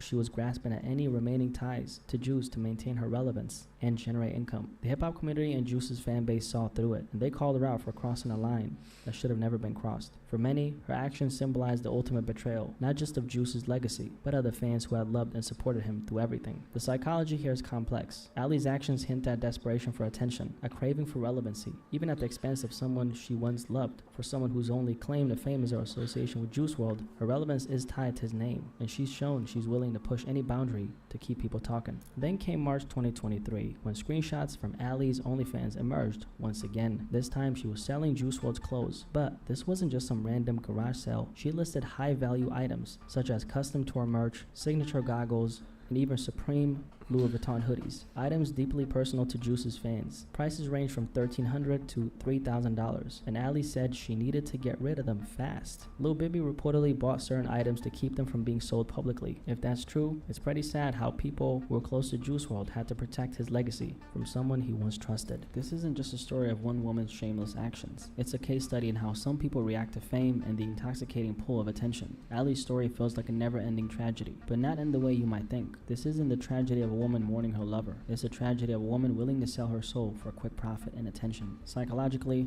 we're seeing a blend of attention-seeking behavior and something even darker, emotional exploitation. Allie seems to understand that Juice's memory is very valuable, that every item, every memory is a commodity, and she monetized it all. This isn't just craving out loud, is transforming someone's legacy into a constant money machine. The actions of Ali Lottie unfortunately took a toll on Juice WRLD's fanbase. For Juice's fans, he was more than just a rapper. He was a symbol of vulnerability, someone who openly discussed addiction, mental health, and the weight of fame. Fans saw themselves in him, connected deeply with his lyrics, and mourned his death as if they lost a friend. To watch his memory twisted and manipulated by someone who once claimed to love him is heartbreaking. Juice's mother, Carmela Wallace, never publicly addressed Ali's actions, but it's hard not to imagine the profound sadness and disappointment she might have felt watching it all unfold. Carmela had poured her heart into building something positive from the tragedy of her son's passing. Through the Live Free 999 Foundation, she turned her grief into a mission of compassion, advocating for mental health, support, and addiction recovery, a cause that... And you know the worst oh god. The worst part about all of it is the fact that she knew exactly what she was doing. And let me put you this way, okay? Now, I may not be like a, what's the word of it? But whenever you share something personal with anything, like case Juice WRLD, like Drew's music, he was talking about like his struggles and stuff. I mean, one of his songs is literally like, "I'm stuck in a maze," you know, stuck in a maze. Everything's okay, but it's not really okay. My life's a death race. That stuff, right? So whenever you share like that part of yourself, it's kind of like it makes people but more like is it like empathetic, sympathetic to your cause? But it's like you're building a personal connection with somebody. Like, I know we have stuff like trauma bonding, but whenever you share something personal, it's like that's like a gateway to that person. Now, Juice may have not have known many of his fans, but him just talking about struggles that a lot of people go through to this day, like mental addiction, all that literally was like a way for people to connect with their artists. I remember like someone also did this was like Kid Cudi. Like when Kid Cudi was coming around, like he used to share a lot of stuff. Cause mind you, like older rap and stuff is a bit more like I got the guns and the chains and the gangsters and you had some conscious here and there, but or I'm getting a little sidetracked. But once that started coming around, then other rappers were like, okay, this emo rap, this this stuff where we get to talk about our fifis a bit more. It's picking up some steam. I'm not saying Kid Cudi's the only person who did it, but I'm saying that's like a turning point that I remember in particular. And then other people came soon after that, because there was XXXTentacion. He came out and he had his music come out, and it was a bit more emotional. And then you had Juice WRLD around not the same time, but Juice WRLD came sometime after, because X died in 2017 or 2018. Hold on, let me look this up. X died in 2017. I'm pretty sure, because he's dead for a while. I think that 2017, 2018. Okay, I was a year off, but yeah. So X died, and then Juice WRLD died the year after that. So you could imagine people who shared a lot of shared a personal connection with them, even if they've never like physically met them. I'm sure some fans got to take pictures or whatever, but you didn't physically meet him, you didn't physically out chat with him, but it's still like, yeah. That's what happens. And so whenever you do that, you will get people who are a bit more loyal to you because you opened up about it. And so when people can relate to you, it makes them better to stick with you. And then the worst part is she exploited all of that. Like she exploited every single aspect. Even when I saw like the clothes were being sold, I saw that and I said, what the hell is this? Why are you selling his clothes? And okay, I'm gonna say this, okay? The part about the selling the clothes part is that stings is she auctioned it like online for like people. She marked it as like Juice WRLD clothing, and it's just like, are you nuts? Because I'm not gonna lie to you. Sometimes like you gotta get rid of stuff eventually. Like you can't keep everything. Sometimes you have like memorabilia and stuff, but I'm saying you're not gonna keep everything that people give you. So there will be some times where you're gonna be like, well, maybe I should get rid of this. Like I don't need this. And so, yeah, maybe at some garage sale, it is what it is. However, she put it online. And because beforehand we had the whole, gonna sell the sex tape. Yeah, it's not looking good for her. Well, it never looked good in the first place, but it looked even worse. So you can imagine where we are now with that. So that's, in essence, what we are talking about here. So, in other words, she literally exploded, she just exploded an entire fan base, and she exploded someone who's no longer with us. That, to me, God bless you. But we have 3 more minutes left, so we'll talk about the rest of it after we're done. But this woman genuinely pisses me off. That would honor Juice's struggles and uplift others facing similar battles. To see Allie, someone who once claimed to love her son, using his memory as a tool for personal gain must have felt like a gut-wrenching betrayal. As a mother, Carmela had already suffered from the unimaginable loss of her son, but witnessing his memory used in such self-serving ways might have deepened that pain, forcing her to endure fresh wounds in the wake of his passing. Each OnlyFans post, each scandalous rumor, each shameless attempt to profit off of his legacy likely left Carmela feeling helpless to shield her son's memory from exploitation, adding layers of heartache to her already heavy grief. While she's never spoken about Allie publicly, one can only assume the fierce sense of protectiveness she might have felt, the desire to preserve the beauty and integrity of Juice's legacy untainted by drama and disrespect. For a mother who has devoted herself to honoring her son in ways that truly mattered, Allie's actions must have felt like an insult to everything Carmela was trying to build, leaving her to silently shoulder a grief that seemed to grow with each public situation. But it just happened so fast. It's like one day he was gone, so I didn't have time to prepare, that he's not going to be here because he went from high school to Juice WRLD. Ali Lottie's actions following Juice WRLD's passing have left a painful mark on his legacy, one that goes far beyond typical public drama. Her behavior, a pattern of exploitation through OnlyFans promotions, conspiracy theories, and public stunts, has not only disappointed Juice's devoted fanbase, but has likely placed an unimaginable burden on his mother, Carmela Wallace. While Carmela has channeled her grief into something meaningful by being the founder of an organization to support mental health and addiction recovery in her son's honor, Ali's choices seem to reflect an unwillingness to let go of the attention his name brings her, even if it comes at the cost of his dignity. For fans who saw Juice as a vulnerable artist who opened up about his struggles to make others feel less alone, Ali's actions feel like a violation, a sad reminder of how fame can expose both the best and the worst in those left behind. In the end, this story highlights a stark contrast between Carmela's respectful preservation of her son's memory and Ali Lottie's controversial path. Will Ali Lottie ever change? That's a question only time can answer, but it's hard to... And I'm gonna answer right now, hell no. Hell no, she is not gonna change. And I will die on that hill. Unless she proves otherwise. I don't see it happening. Nope. Nope. She shown time and time again she does not care. It's only a matter of time before she reveals Juice WRLD toenail or something. Well, probably already has actually. Anyway, sorry. Ignore the patterns she's shown over the years. Changing would mean taking accountability, respecting Juice WRLD's legacy, and perhaps letting go of the attention she's gained through his name. True change would likely require deep self-reflection and a shift in values, moving away from clout-chasing behaviors towards something more meaningful. For many, that might seem unlikely based on her past actions, but it's never impossible. Whether or not Ali chooses to grow from her past ultimately depends on her willingness to see the harm she's caused and commit to something different. Anyway, the insane mind of Ali Lottie. Any thoughts on this conversation? If you made it this far, drop a like, because why not? And if you're new here, consider subscribing. Appreciate you guys for watching, and I'm definitely curious to hear what you think about this topic regarding Ali Lottie and Juice WRLD. Rest in peace to Juice WRLD like always. I'll catch you guys in the comment section, but most importantly of all, I'll catch you on the next one. Peace. I'm out.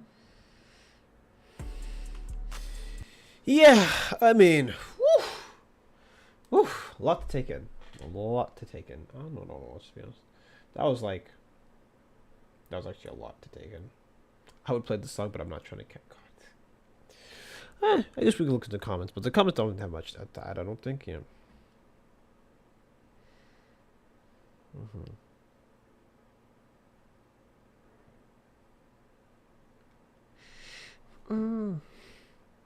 We found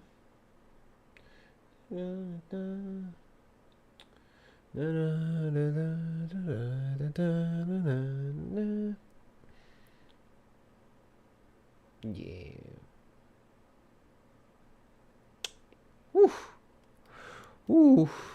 Oof. So, like, what's my overall thoughts? I mean, I feel like I've been talking for the past, like, half an hour, but, I mean, this person's just garbage. I don't have much else to say about it. Like, what else do you want me to say, guys? And it's kind of like what he said, though. Like, sometimes fame will bring out the worst in people, or it brings out the best in people. You just never know. Fame itself is whatever. Fame is just a concept. Fame can either make or break a person, and in this case, it broke two people. It broke Juice because, as you know, he had a lot of struggles with the fame, and it broke Ali because Ali took his fame and even broke it down. But luckily, I can say this much, like, despite all that she's done, Juice still going strong to this day. I don't know if he's gonna drop. I don't think. Actually, no, let me check. I don't want to say any misinformation or anything like that. Let me see if there's any albums gonna be posted. Post some more albums. Juice WRLD. Any more albums? Is there any albums coming up? I don't know, to my knowledge. Because the last one that I really like listened to was okay, this one says The Needle Drop, so it's a great day for chances. The Party Never Ends is coming on 22nd of November via the same label. Yeah, so I think there's another album coming up. So, yeah. So that's one thing about Juice that's like that I remember. He had a lot of music that was what you call it, was not released. Yeah. I kind of want to watch this Little Durk story because I haven't watched it yet, and I haven't been into the hip hop scene as much as I was like some time ago. But I just saw this video. I was like, you know what? I remember I covered Ali Lottie some time ago, so I was like, yeah, why not? But yeah, trash human, if we can even call it that. Yeah.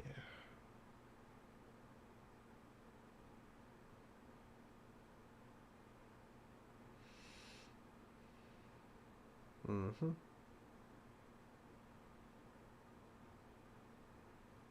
You know what? Let's react to this Durk story, and then we're gonna probably call it a day with these video reactions.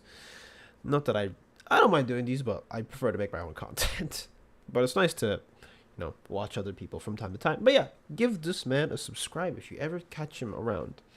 He's pretty good. He's been around for a while. I've been subscribed to this guy since, I'm gonna say, like, what, 2017?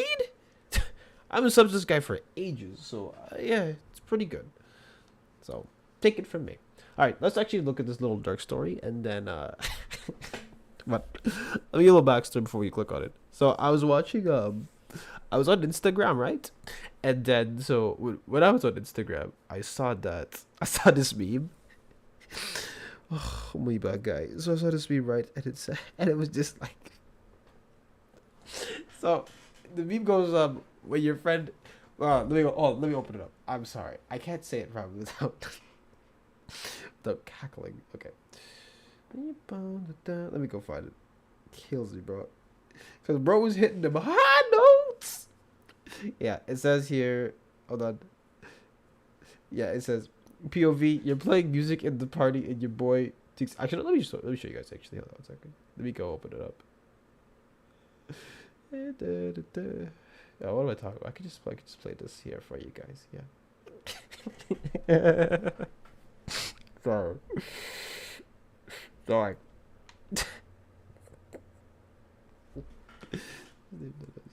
Chokes. Oh, give me 1 second.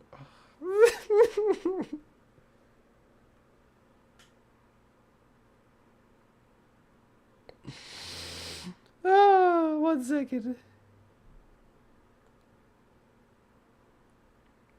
Okay. Ah, sorry.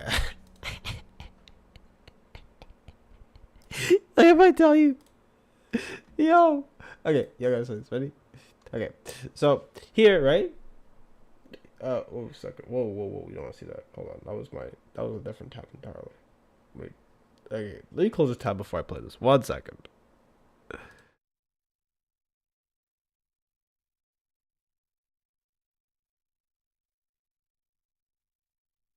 Sorry about that. So, yeah, we gotta watch this together because I'm gonna try my best not to laugh, bro. 1 second.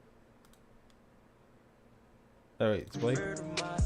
Trying to better myself, trying to better my health, but all my life, if you all my life, you were trying to keep me down.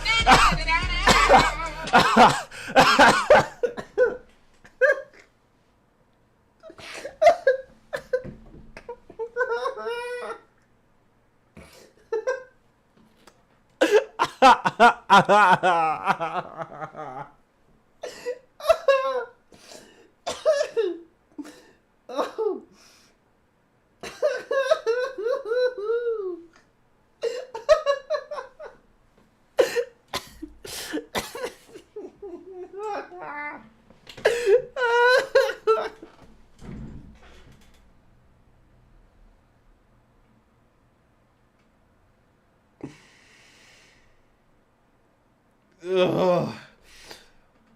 Ugh. Oh. Oh man. Oh man. Oh man.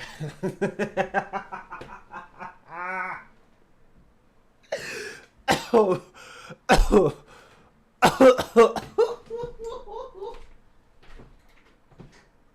Wait, we gotta do it.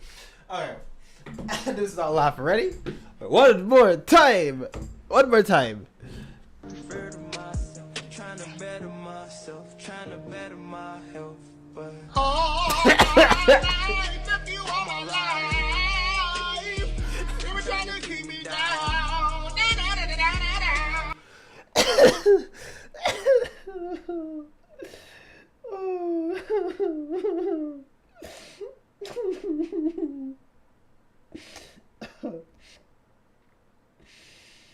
Oh. Oh. Oh my god. That's so funny.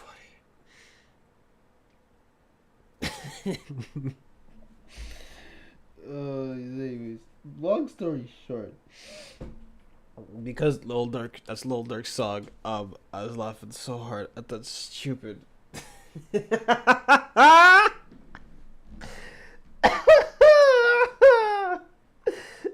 stupid meme. Oh, hi sheep. How you doing, boss man? Yeah, good. Anyways. Oh, that was too funny. Anyways, back to this old Dirk story.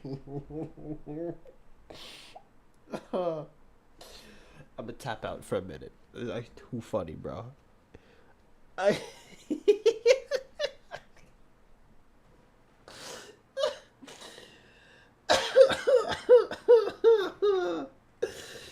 Oh, bro was on that mic and he was just like, yo. Anyways, it was funny. Oh, I can't stop laughing. Damn, that meme was bad. That meme is so bad, but it's so good. Anyways, let's watch this Lil Durk story. That's the backstory of why I'm interested, okay? Because there's one meme with the guy singing. Yeah, we're gonna take it seriously. Chicago. Okay. Alright, let's actually do this. Whew, that was actually funny. Rapper Lil Durk is in police custody this morning. And he was allegedly involved in a murder for hire plot. Lil Durk just got hit with one of the most intense charges of his career. We're not talking about a simple arrest here. This is about murder for hire and is tied directly to the murder of his close friend King Von. This isn't just another headline. It's a story of revenge, loyalty, and an alleged plot that reaches from Chicago to Los Angeles. Let's break down the details of how Durk's past might have finally caught up with him and what this could mean for his future. The other day, Lil Durk was arrested in Florida on charges linked to a murder for hire plot, a serious accusation that's bringing a whole new level of attention to his life and career. According to federal prosecutors, Durk and 5 others tied to his Only the Family, OTF collective, were part of a plan to take revenge against Quando Rondo's camp for the murder of King Von, Durk's close friend and collaborator, back in November 2020. Authorities allege that this entire plot began when members of OTF wanted to seek retaliation for Von's death. The story of revenge didn't just stay in Chicago though. Prosecutors claimed that in August 2022, members from Lil Durk's crew traveled to Los Angeles on the behalf of Durk himself, and they had one goal in mind: to go to LA and take out Quando Rondo. However, this act of violence instead led to the death of Quando Rondo's cousin, Lil Pab, as the group allegedly carried out what they saw as retribution for Von's murder. On August 19, 2022, Quando Rondo and his cousin Lil Pab were in Los Angeles, making their way through the city, reportedly attending some business-related matters and spending time with close associates. Quando, known for his connections and tense history with Lil Durk's camp due to the tragic conflict that surrounded King Von's death, was cautious yet calm as they navigated through the city that day. By the time the sun started setting, they pulled into a gas station near the Beverly Center, just a quick stop to refuel before moving on. Unbeknownst to them, another vehicle had been tracking their movements, strategically following them through Los Angeles. By the time Quando and Lil Pab pulled into the gas station, the second vehicle was closing in, and everything was set for the ambush. As they parked, that white sedan that had been following them pulled in close, creeping up just enough for its passengers to get a clear line of sight. And in an instant, the calmness of that sunny afternoon was shattered. Whoa, whoa, whoa! I don't know if I can show if I can even have gunshot sounds on YouTube, but okay. King Von. I'm trying to remember. I remember it happening. I don't remember the exact details of King Von dying, so I don't have much to add on it, to be honest with you. But I'll say this much: the fact that Lil Durk got caught in some plot, a murder plot, is kind of insane. Because think about, like, if you're gonna get someone for like first-degree murder, you have to. Oh boy, no. Detective Ashley's on the plot, on the premise here, but essentially you have to prove beyond a reasonable doubt. Reasonable doubt. That kind of works actually. You have to prove beyond reasonable doubt that they planned it and they executed it. And so, say I was trying to murder my neighbor. Okay, like for first degree, they'd have to find like maybe my diary, the knife that I used, or the gun or the weapon. Then they'd have to find a motive, and then they'd have to find anything else that adds to it. So in order to get somebody like Dirk, so somebody must have snitched. This is just my speculation. Somebody either snitched. Somebody also, I don't know. Let me rephrase this. Somebody snitched. They found something that the snitch said. Then they ended up tying up all the loose ends. Because remind you guys, whenever the feds usually catch somebody, they will let people slide by for years, because they want to build a case that you cannot defend. That's why, as nasty as the Diddy 1,000 bottles of baby oil is, the reason why they got Diddy is because, one, there's so much evidence against him to the point where, yeah, he's not beating the case, right? Even like, what's her face? Epstein's associate. Like Maxwell, like even her. Now, mind you, that case is a little bit different because that has a lot of powerful people involved. But regardless, in order for her to get convicted, like they probably knew about the island, but they were going to say, well, so she and her associates can't weasel her way out. Guess what? We're going to, not release the names on the document. That's all. But long story short, whenever feds are involved, they will build a case for years. Even look at Andrew Tate, okay? Even though he hasn't been convicted of anything, okay? So a lot of the stuff is alleged. You really believe the Romanian government is letting him, sling by and just being uncanny or whatever? No. And mind you, if you think the stuff that got leaked online from like his war room was bad, I'm sure there's even way worse stuff that's been leaked behind the scenes. I mean, I remember even there was this one case where guy was actually looking for like 16-year-olds. Not looking for, but he was like going after high schoolers. Like he was DMing high school people. So, yeah. Yep. So, Andrew Tate, the doors are closing down for him for sure. But all I'm trying to say is that for feds to discover a murder plot on Lil Durk, somebody snitched. I feel like it's almost guaranteed somebody snitched. And not only they snitched, they probably gave out a lot of information on it. So, if he gets caught for this, I don't know the charges, but they ain't looking good. Anyways, let's continue. Right now, the search is on for 3 people who police say shot at a Savannah rapper, killing a member of his entourage. It happened in Los Angeles, and cameras captured the aftermath. As shots rang out and chaos erupted, the black SUV became the center of a tragic, gut-wrenching scene. The air was filled with panic, and within moments, it was clear the ambush had left someone critically hurt. Quando Rondo's cousin Lil Pap was hit, but the full weight of what had just happened didn't hit Quando until later on. Caught on camera, the haunting audio of Quando's screams went viral in the hours that followed. His voice is filled with absolute devastation, echoing through the chaotic scene as he realizes his cousin wasn't gonna make it. The ending of a shooting that started in Los Angeles, California.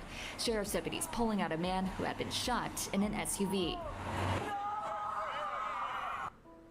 For Quando, this wasn't just a loss, it was a moment of public grief, a rare glimpse into the pain that artists like himself carry behind the scenes. It's that scream, filled with shock, disbelief, and grief that made the story hit even harder. A reminder of how real and dangerous these conflicts can get. After the shots went off and Lil Pab was hit, police were called, and within minutes, the area was swarming with law enforcement and first responders. The gas station near the Beverly Center quickly transformed into a crime scene, with officers blocking off the area, trying to make sense of the chaotic scene. Paramedics rushed to treat Lil Pab, but it was clear his injuries were severe. Despite their efforts, he succumbed to his wounds right there on the spot, under the police lights right at the gas station, as his cousin Quando Rondo watched him pass away in shock. Quando, still being shaken up from the shock, could hardly process what had just happened. He was visibly distraught, pacing back and forth, his screams echoing across the lot, captured on cameras and phones by bystanders. Those screams would go viral, symbolizing the raw pain of a moment that could not be hidden or controlled, a heartbreaking reaction to losing someone so close so suddenly. The police, meanwhile, were already piecing together what little information they had. Witnesses reported seeing a white sedan speed off right after the shooting, leading investigators to believe this was a planned,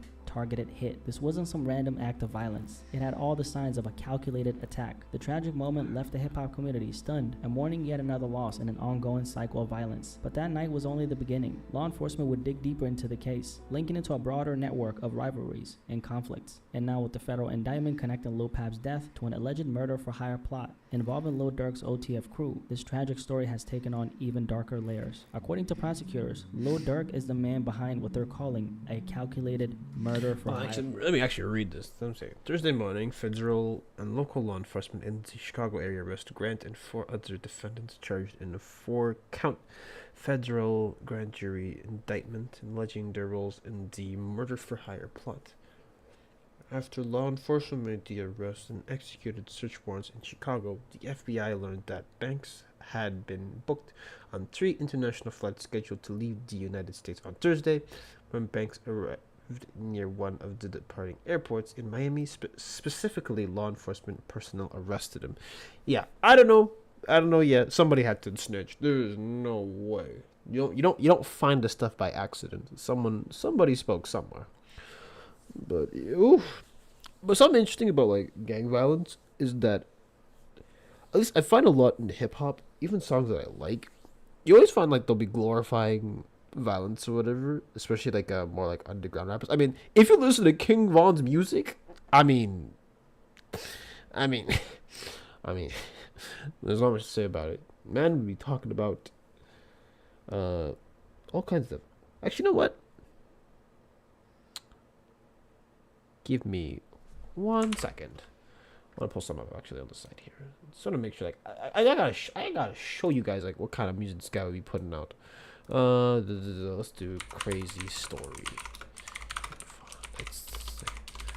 It's always crazy. Let me see.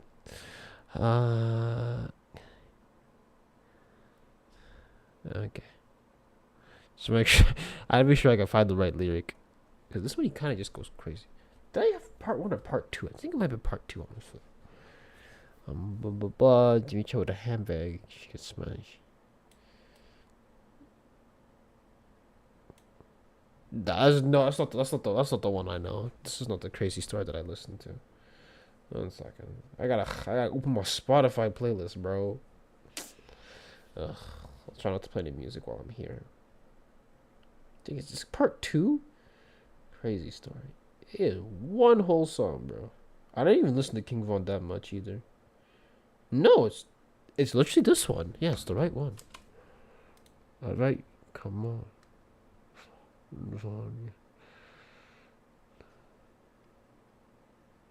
Okay, it's not really one that's like violence, but the point is that King Von's music was kind of intense, to say the least. I like a lot of drill rap is very intense.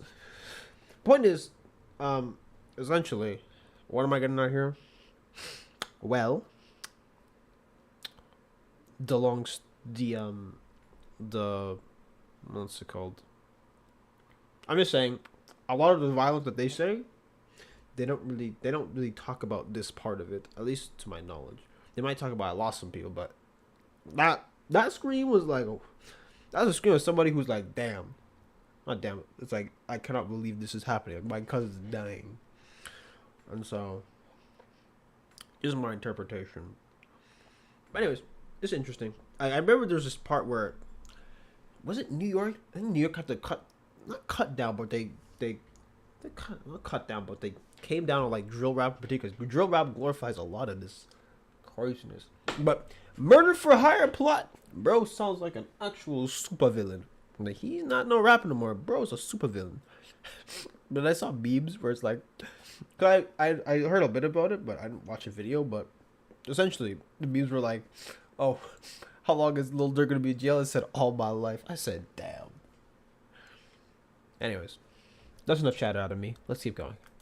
Plot, allegedly orchestrated as revenge for the death of his close friend, King Von. They claim that Lil Durk, along with several members of his OTF collective, conspired to take down Quando Rondo or someone close to him as payback for Von's tragic loss in 2020. This isn't just a simple feud. They're painting it as an organized, deliberate plan fueled by loyalty, revenge, and a desire to avenge Von's legacy. Prosecutors allege that Durk's crew wasn't just acting out of anger. They were reportedly promised rewards for their loyalty. The indictment describes coded conversations between the alleged conspirators, detailing promises of financial compensation or opportunities in the music industry under OTF. This, they say, gave the men enough motivation to track down Quando's circle in Los Angeles and pull off a hit that would eventually send a message across the rap industry. Prosecutors are building the case around Durk's deep connection to King Von and the idea that Von's death was a major turning point for Durk. They're arguing that Durk saw Von's death as something that couldn't go unanswered. According to the prosecutors, this wasn't just about grief, but about maintaining his reputation and loyalty within his crew and the streets. They claim Durk felt a duty to take action, leading to this organized retaliation plan. A key element of the prosecution's case is that Durk's associates were allegedly promised rewards, whether in the form of money,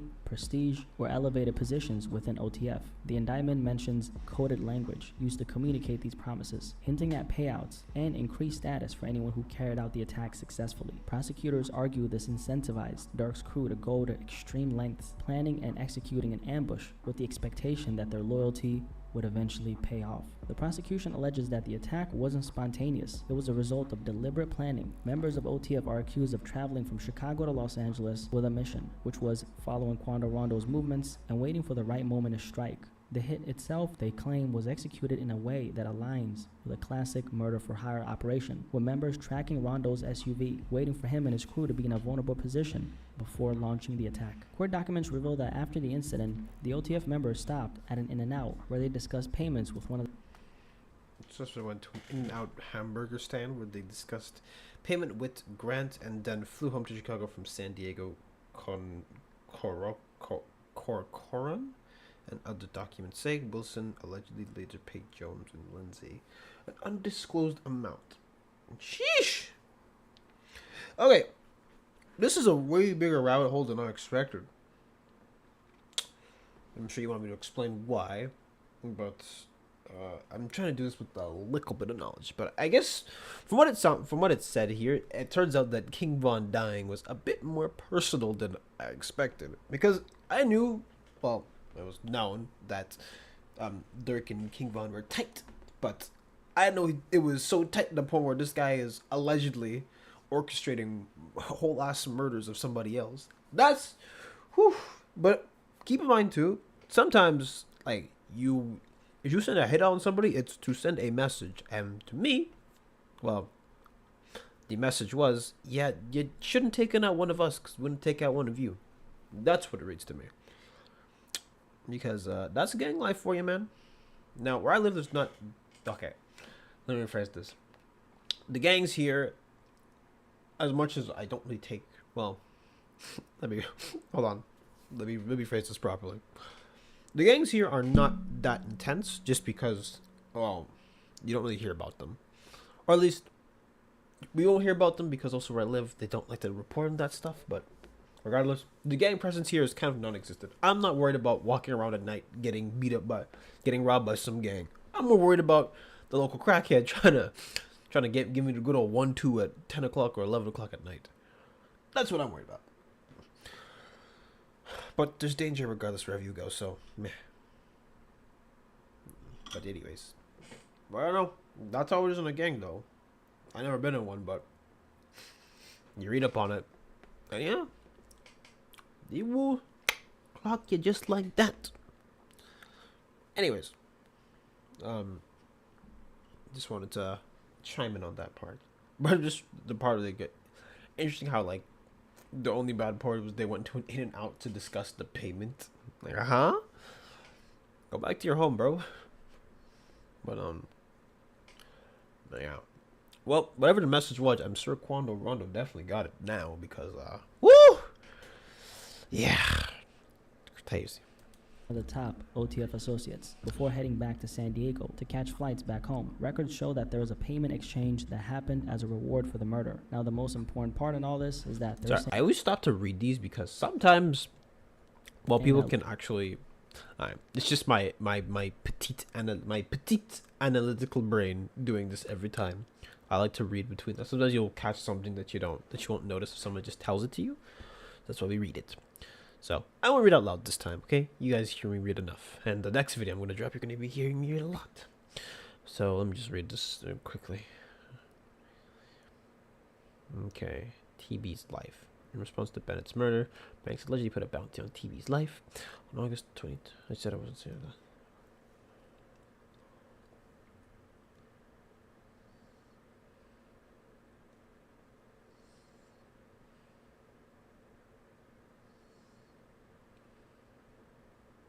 Okay, so remember, TB is Quando Rondo in this case. Okay, what did they say about it? I mean, the way that I'm reading this, it sounds like a classic hit. Because, mind you, as much as people think gangsters are kind of stupid, which some of them are, no, some of them can be extremely calculated when they want somebody dead. I mean, you read it right here. They used 2 vehicles and worked in tandem to track, stalk, and attempt to murder him. Which means somebody found him, or well, someone found him, they followed him, and then, well, they found a location and the gas station. Not a lot of security, not a lot of people looking. Sure, there's cameras, but you can go in, pop, and you can head right out. Ow, ow, ow, ow, ow. My shoulder's cooked. That's why you don't do 50s on each shoulder. Sorry. But yeah. Just wanted to mention that. But yeah. Kind of there's something to think about.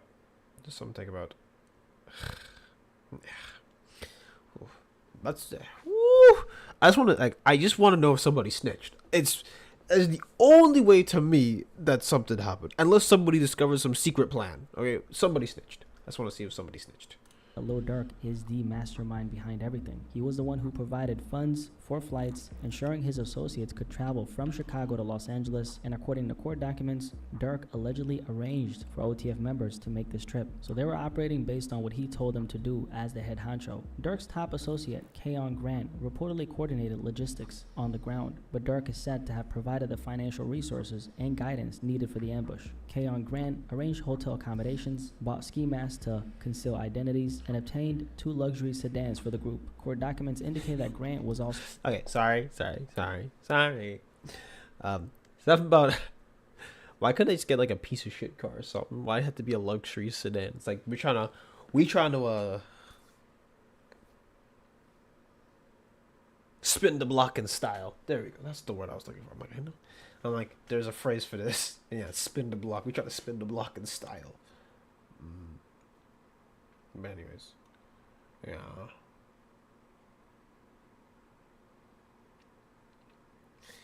Oof. I mean, I don't really keep up with this kind of stuff too, but like every time I hear about like gangster life, man, it's just messy. Always messy, no matter what.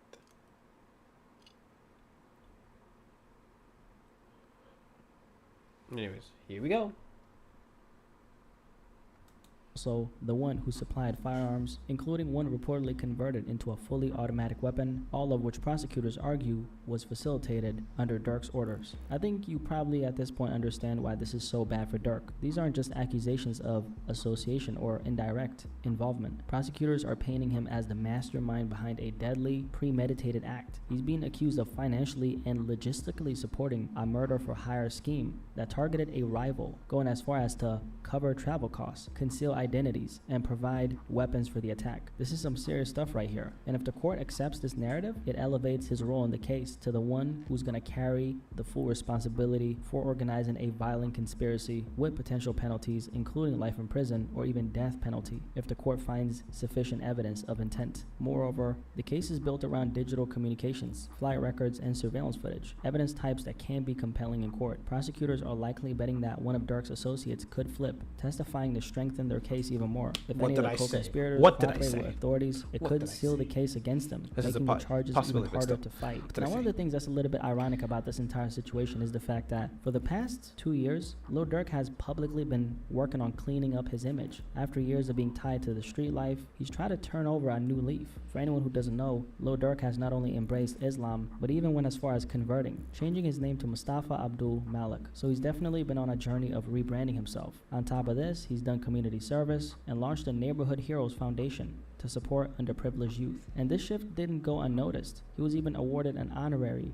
key to the city in his hometown suburb of Broadway, Illinois. Dirk Banks, or Lil Durk, was honored and celebrated. Kind of interesting. Like, it feels like oh god, how do I put this? It's the irony about some stuff is like, it's ironically the people who like, sometimes people who do the most work and people who like are trying so hard to like have a different form of image end up having like the craziest skeletons in their closet. And before I keep going, I'm gonna preface this too. Everybody got their skeletons, okay? Some skeletons are just really disgusting, or some of them are just really heinous, but everybody has them, alright? These aren't skeletons, bro. This is like caskets in his closet. Because, allegedly ordering a hit. I gotta be careful with that word. Allegedly ordering a hit like that is kind of, you know, yeah. But anyways, in my opinion, though, I feel like, yeah, they definitely got him. There's no ifs, ands, or buts. They definitely caught him for sure. When was this video posted up? Let me see. The video was posted 2 days ago. So if it was just 2 days ago, I'm going to go under the assumption. It's 2 days ago? Yeah. Probably lines up when I heard it. So you want to keep going? Looking around? Yeah. Sorry. Yeah.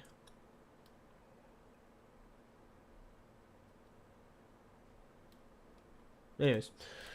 Last week with keys to the villages of Bellwood and Broadview. And so on behalf of the village of Broadview, we are honored to present this key to the city to Dirk Banks Neighborhood Heroes. And this was literally last week. Local leaders praised his efforts to give back and promote positive change, holding him up as an example of redemption. Fun fact, they ended up revoking the key after this indictment. Lil Durk a few weeks ago also announced that his criminal record was recently wiped clean. Now, could all this be a defensive move on his end? Because when someone is involved in something like this, especially someone with Lil Durk's influence and public presence, it's important to consider how them reshaping their image can help them if legal troubles come their way. Durk's public shift to a more positive, community-focused persona, receiving the key to the city, doing charity work, and his spiritual growth all adds layers to his defense if anything would happen, like in his case. It sends. I will say one thing too, like the ironic part is like, hold on. I forgot what to say actually. I had some, but I forgot. The message that he's moving away from his past, showing the authorities that he's more serious about changing and leaving his past behind. And maybe for Lil Durk, it wasn't so much about completely avoiding any legal troubles, but maybe he did all this as a way to soften the blow of whatever he did. That's of course me just speculating, but thinking about it logically, it does make sense. Because best believe someone with Lil Durk's status understands the power of public opinion and how it can sway narratives. By portraying himself as a reformed individual, he builds a layer of protection, influencing how people view him and possibly impacting how authorities handle him. The question still remains though, whether this rebranding was a genuine evolution or a strategic buffer given his history. Personally, I don't think this is going to end too well for him. If they actually have recordings or solid evidence of Durk orchestrating a murder, the defense options are limited. When it comes to cases involving premeditated murder, especially with the added weight of conspiracy or organized crime, the sentencing gets really serious. People facing charges like this typically don't get lenient treatment. The legal system often comes down hard, and with someone of his profile, authorities will likely pursue the maximum just to make an example out of him.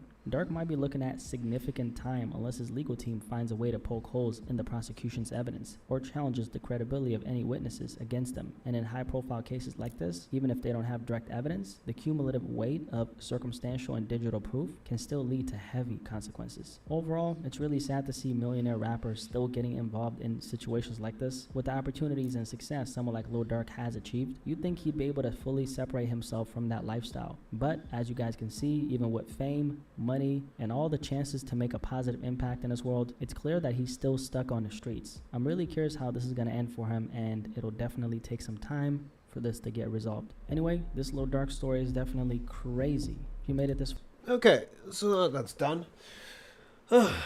One last thing I will mention that I know about the gang life, at least that I've heard about it anyway. Or you've heard it many times yourself, but I've heard it. It's that it feels like it feels like no matter what you do, you are always going to be stuck in it, no matter how many times you try to leave. That's what happened to Pop Smoke. Like, Pop Smoke literally, bro, dipped to the other side of the country, and someone still found him and popped him. No pun intended, but like literally that's what happened to him. That, if I remember correctly, it was like it's like an Instagram story or something like that, and somebody found out where he was and then he died. So. Yeah, so it kind of doesn't matter how much you try to get out of it. Doesn't matter how many schools you build.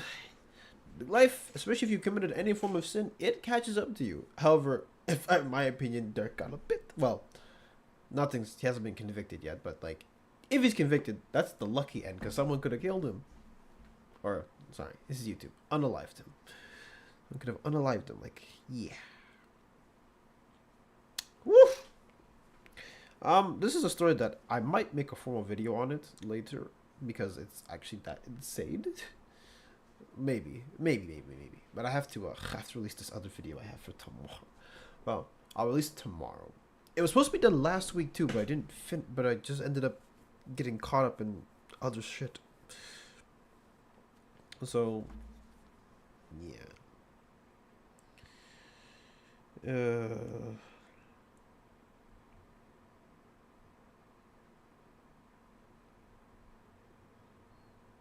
Just give me 1 second.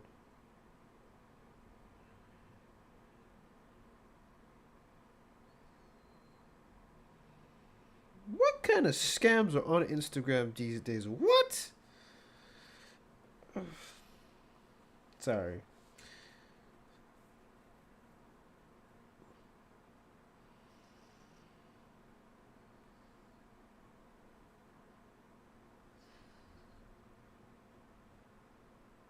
I'm just getting 1 second.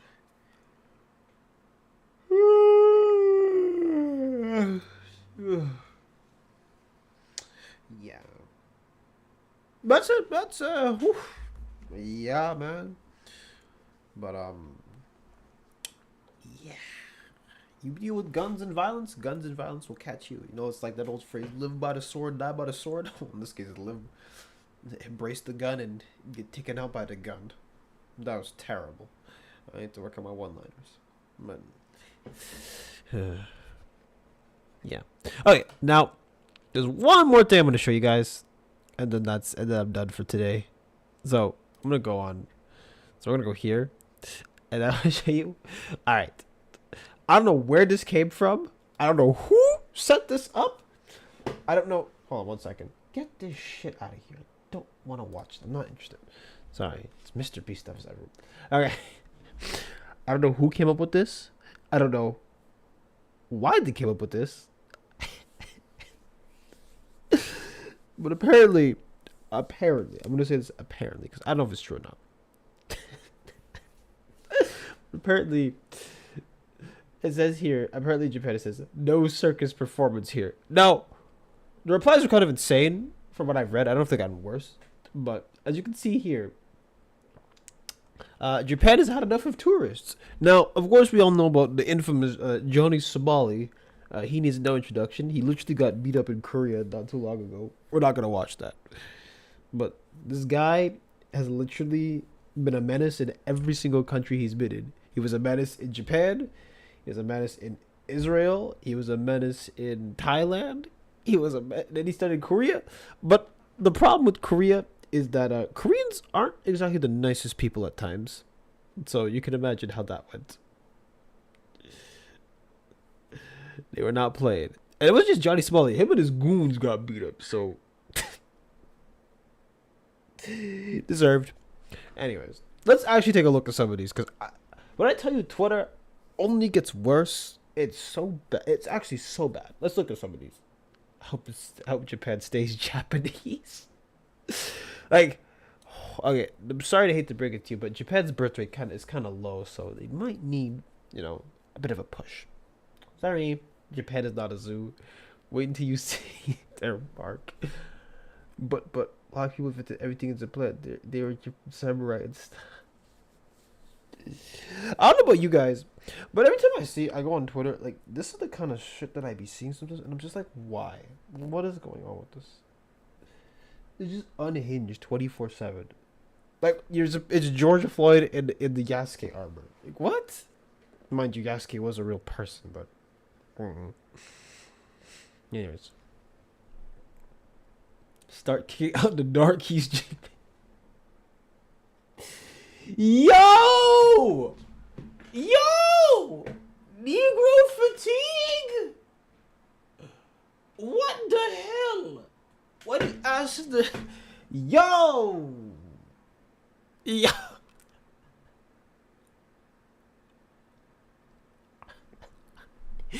Yo!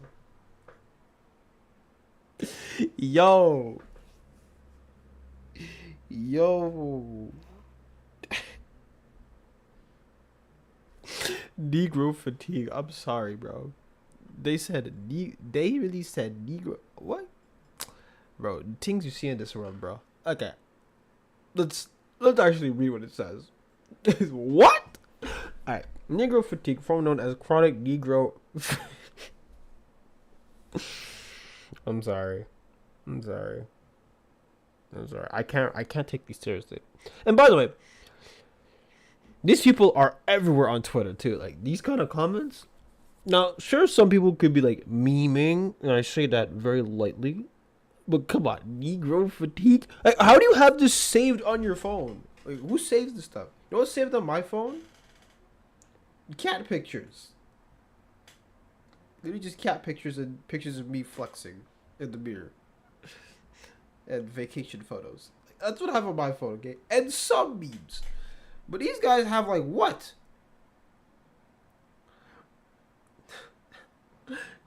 Negro fatigue? I'm not even mad at it. I'm just, like, asking, what is that? Anyways, I'm scared to even open Twitter, so we're not opening it here. Went back a little dark. Anyways, I just want to show you guys that, because that is some actual insanity.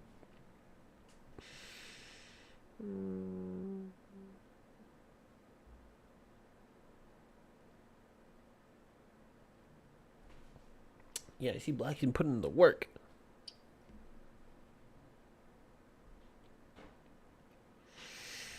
Ice Spice to fall off. I mean, not much to fall off.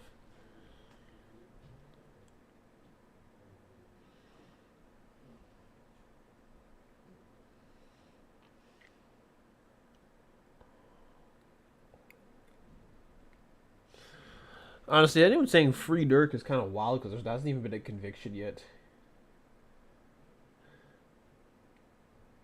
Oh, wait. There was this one video I remember seeing. I might have to check out Life Rant. Yeah, hold on. This is one video I remember I wanted to react to. But I was going to do it live, but I might... If I had it open with me. Anyways.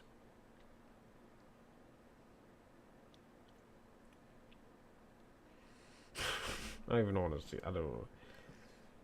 I don't even want to see this, bro. This doesn't even look fun. No, hip hop is such a bloody mess. Anyways, base Japan is kind of insane. Oh, no surprises here. Anyways, I think I'm gonna call it quits for today. What is this, a 2? I said this was gonna be a short stream today, and it's pretty short for the most part. I just wanted to play some Zenless because I haven't posted any videos in a while, so I just wanted to remind people that I'm still here, even if nobody watches. So yeah, we have fun around here. Anyways, I'm just gonna call it quits for today. See ya!